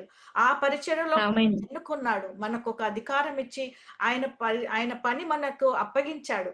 కానీ మనం ఎంతో ధన్యులము. కృతజ్ఞులమై ఉండాలి గానీ, ఆయన పరిచర్యలో, ఆయన సేవకులుగా మనమెప్పుడు కూడా బలహీనపడి, మనం ఒక మనుషుల దయ పొందుకునేలాగా మనం జీవించకూడదు. మనమంతా దేవుడి దయ పొందుకోవాలి. దేవుని కృప పొందుకోవాలి. కాబట్టి మరి నిజంగా ఆ కుమార్తె ఈరోజు మన మధ్యలో ఆరాధన చేసినప్పుడు చాలా సంతోషం అనిపిచ్చింది. దేవుడు చేసిన చూడు బ్లడ్ క్యాన్సర్ అంటే చాలా కష్టం కదా! మనకున్న నార్మల్ బ్లడ్ నేనొకటి చెప్పడం మర్చిపోయాను సిస్టర్. హ్మ్. మీకు మందులు పనిచేయలేదు అని ఇంటికి వెళ్ళిపోమంటే, ఆఖరి స్టేజ్ ఎట్లా ఉంటదంటే సిస్టర్, 2 కళ్ళు పనిచేయవు. మన స్కిన్ మీద చిన్న చిన్న హోల్స్ ఉంటాయి కదా సిస్టర్, ఆ హ్మ్. హోల్స్‌లోంచి బ్లడొచ్చేస్తది. యూరిన్‌లోంచి బ్లడొచ్చేస్తది. హ్మ్. మోషన్‌లోంచి బ్లడొచ్చేస్తది. నడవలేరు. 2 కాళ్ళు, చేతులు పనిచేయవు. బ్లడ్ వామిటింగ్స్ అవుతాయి. మంచం మీద పడుకొని వాళ్ళు అడుగుతారు. అలా ఎట్లా అడుగుతారంటే, "అమ్మా నన్ను చంపేయి" అంటే చచ్చిపోలేరు. ఎట్లా హ్మ్. అంటే ఆళ్ళు బ్రతకడం చాలా కష్టం. ₹1,00,00,000 ఖర్చు పెట్టినా ఇదే డిసీజ్‌తో వాళ్ళ కుమారుడు చనిపోతే అప్పుడు ఆవిడేమని సాక్ష్యం ఇచ్చిందంటే, "అమ్మ నీ దేవుడు గొప్పవాడు" అని చెప్పి తను సాక్ష్యం ఇచ్చింది. అంటే ఆహ్, మన దేవుని కొరకు మనం ఎంత వరకు కృతజ్ఞత కలిగి ఉంటున్నామో అప్పుడే దేవుడిని గనపరిచే స్థితొస్తది సిస్టర్. ఆ!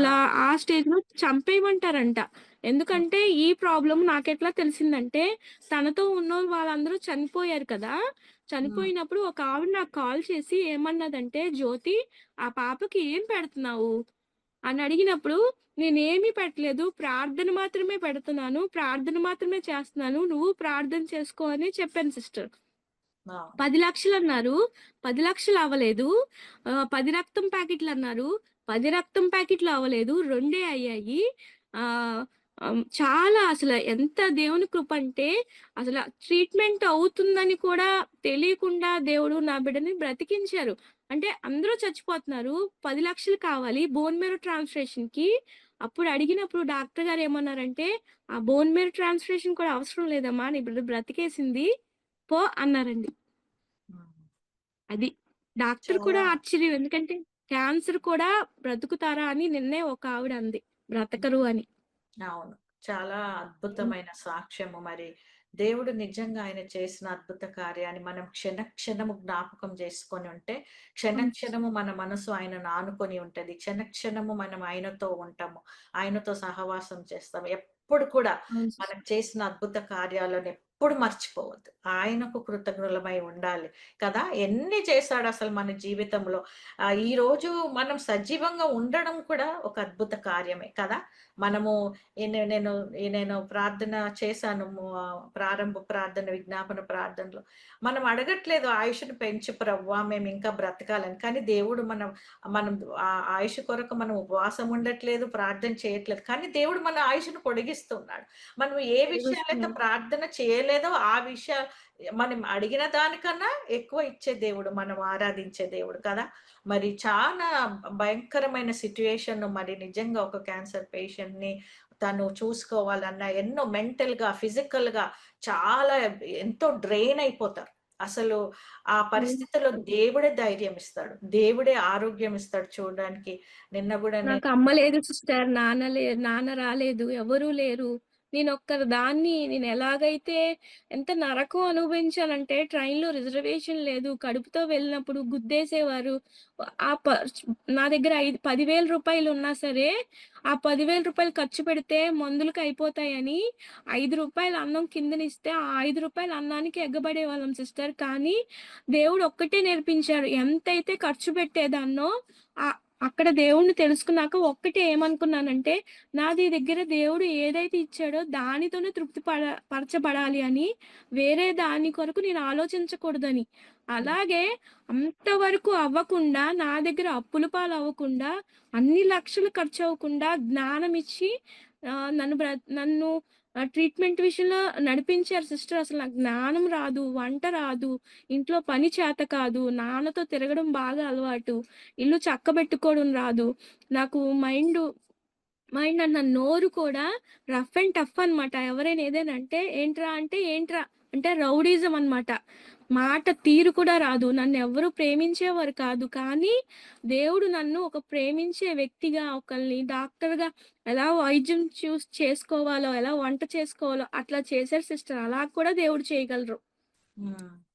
అవును. హ్మ్. మనము ఎవరు లేకున్నా మనతోని ఈ లోకంలో మన తల్లి, తండ్రి, అక్కజెల్లెలు, అన్నదమ్ములు ఎప్పటికి మనతో ఉండరు. ఎప్పుడైనా వాళ్ళు ఏదో పరిస్థితుల వల్ల వాళ్ళు దూరం అవుతారు కానీ, మనకు నమ్మకంగా ఉన్న దేవుడు, పరిశుద్ధాత్మ దేవుడే మనతో ఎప్పుడు ఆమేన్. ఉంటాడు. ఏ పరిస్థితిలోనైనా మనల్ని ఎన్నడూ విడువను, ఎడబాయనన్న దేవుడు అవును. మనల్ని ఎప్పుడు విడిచిపెట్టలేదు. మనమే విడిచిపెట్టి దేవుడికి దూరంగా వెళ్ళిపోతూ ఉంటాం కానీ, దేవుడైతే ఎప్పుడు మనతోనే ఉంటాడు. కాబట్టి ఆ దేవుడితో మనం ఎప్పుడు ఉండాలని మనం కూడా మరి ఆశ కలిగి ఉందాము, నమ్మకంగా ఉందాము. నిజంగా మా సిస్టర్ మన మధ్యకు రావడం ఇంత అద్భుతమైన సాక్ష్యము. ఇన్ని సాక్ష్యాలు మనం వింటూ ఉన్నాం. నిజంగా మనలో విశ్వాసం కలగాలి. మనం కూడా ఏ పరిస్థితులైనా ఏ రీతిగా మరి తను దేవుడి మీద ఆధారపడి ప్రార్థనే ఆయుధంగా ఇచ్చాడు దేవుడు గనుక ఆయుధాన్ని వాడుకుంది మరి. నాకు దేవుడే నాకింక దిక్కు. నా దేవుడే కదా! నాకు సహాయకుడని ప్రతిదీ దేవుడితో పంచుకున్నప్పుడు ఇంత అద్భుతంగా తన కుమార్తెను సంపూర్ణ స్వస్థత ఇచ్చి, సజీవంగా ఒక సాక్షిగా నిలబెట్టిన దేవాతి దేవుడికి వందనాలు, కృతజ్ఞతాస్తుతులు చెల్లిస్తున్నాను. ప్రార్థన చేయండి ఆమేన్. సిస్టర్ కొరకు, మరి ఆ ఫ్యామిలీ కొరకు ప్రార్థన చేయండి. దేవుడి బలమైన సాక్షిగా నిలబెట్టాలని మరి మనమందరం ప్రార్థన చేస్తాము. మరి థాంక్ యూ సిస్టర్. దేవుడు మిమ్మల్ని, మీ కుటుంబాన్ని దీవించి ఆశీర్వదించును గాక. మరి విజ్ఞాపనలో పాల్గొన్న ప్రతి బిడ్డను గూడా దేవుడు దీవించి ఆశీర్వదించును గాక. అందరూ షేర్ చేయండి. అందరూ అనేక మంది రావాలి. వచ్చిన బిడ్డలను బట్టి నేను స్తుతిస్తున్నాను. ఎందుకంటే దేవుడే మిమ్మల్ని నడిపిస్తూ ఉన్నాడు. మీరు దేవుని బట్టి వస్తున్నారు. అది నాకు సంతోషం. చాలా వందనాలు మీకు. మరి మన మధ్యలో ప్రతాప్ బ్రదర్ ఉన్నారు. ప్రతాప్ బ్రదర్. ఉన్నారా బ్రదర్? దయగలిగిన మా దేవ మీకు వందనాలు స్తోత్రాలు తండ్రి. మా ప్రభుడవు అందును బట్టి తండ్రి మిమ్మల్ని స్తుతిస్తా ఉన్నాం. ఇలవేల్పులలో తండ్రి మీరు గొప్ప దేవుడవు. మమ్మల్ని రక్షించుటకు సమర్థుడవు తండ్రి, మీకు వందనాలు స్తోత్రాలు. మేము మిమ్మల్ని ప్రేమించలేదు కానీ మీరే మమ్మల్ని ప్రేమించి మా కొరకై ప్రభా రక్షణ కార్యమును సిద్ధపరచు నిమిత్తమై నలుగొట్టబడ్డారు. మీ రక్తమును కార్చారు, ప్రాణమును పెట్టారు మా నిమిత్తమై. అందును బట్టి మీకు వందనాలు చెల్లిస్తా ఉన్నాం. పాపముల చేత, అపరాధముల చేత చచ్చినటువంటి మమ్మల్ని తండ్రి మీ కృపలో బ్రతికించారు. అందును బట్టి నేను మీ కృతజ్ఞతలు చెల్లిస్తా ఉన్నాం. ఇంతవరకు నైనా ప్రభా మరి ఈ జూమ్ మీటింగ్లో మీరు చూపినటువంటి అపారమైనటువంటి కృపను బట్టి తండ్రి ఉన్నాం. నిజమైన ప్రభువా, మా ఎడల మీరు గొప్ప కార్యములు జరిగించి దేవుడవు. అందును బట్టి తండ్రి మీకు వందనాలు చెల్లిస్తా ఉన్నాం. తండ్రి మీ యొక్క కృప మా ఎడల లేకపోతే నాయనా ప్రభా మా ఉనికి ఏమాత్రం లేదు. మేము కలిగి ఉన్నటువంటి ఈ ఉనికి కేవలం మీ కృప. నిజమే తండ్రి, మా జీవనం కొరకు లేక తండ్రి మా బ్రతుకు కొరకు నేను ఇంకా ఆయుష్ పెరగాలని కానీ మేము ప్రార్థన చేయట్లేదు కానీ కేవలం మీ కృపలో తండ్రి మీరు జ్ఞాపకం చేసుకొని బ్రతికిస్తా ఉన్నారు. మరొక నూతన దినములను డే బై డే ప్రభా మీ కృపను అధికపరుస్తూ మీరు అనుగ్రహిస్తా ఉన్నారు. అందరి బట్టి మీకు స్తోత్రాలు తండ్రి. ఈ రీతిగా మీ పిల్లలుగా మేము కూడుకోవడానికి మీరు ఇచ్చినటువంటి ఈ భాగ్యాన్ని బట్టి మిమ్మల్ని స్తుతిస్తా ఉన్నాం. ఇంకా మా జీవితాల్లో మీరు చేసినటువంటి మేలులన్నిటినీ మేము తండ్రి మరి నిత్యం తలపోసుకొని నేను మిమ్మల్ని మహిమపరచునట్లు మీరు జరిగించినటువంటి కార్యముల ద్వారా మేము మిమ్మల్ని స్తుతించినట్లును తండ్రి మీరు కృప చూపమని ప్రార్థన చేస్తా ఉన్నాం. ఇదిగో ఈ జూమ్ మీటింగ్లో పాల్గొన్న ప్రతి ఒక్కరిని దయతో జ్ఞాపకం చేసుకోండి. ప్రభు వారిని మీరు దీవించండి, ఆశీర్వదించండి. ఈ జూమ్ మీటింగ్ని ఏర్పాటు చేసినటువంటి అమ్మగారిని కూడా ప్రభు దయతో జ్ఞాపకం చేసుకొని ప్రభు వారిని కూడా దీవించండి. వారికి మంచి ఆరోగ్యమును, బలమును, శక్తిని మీరు దయచేయండి.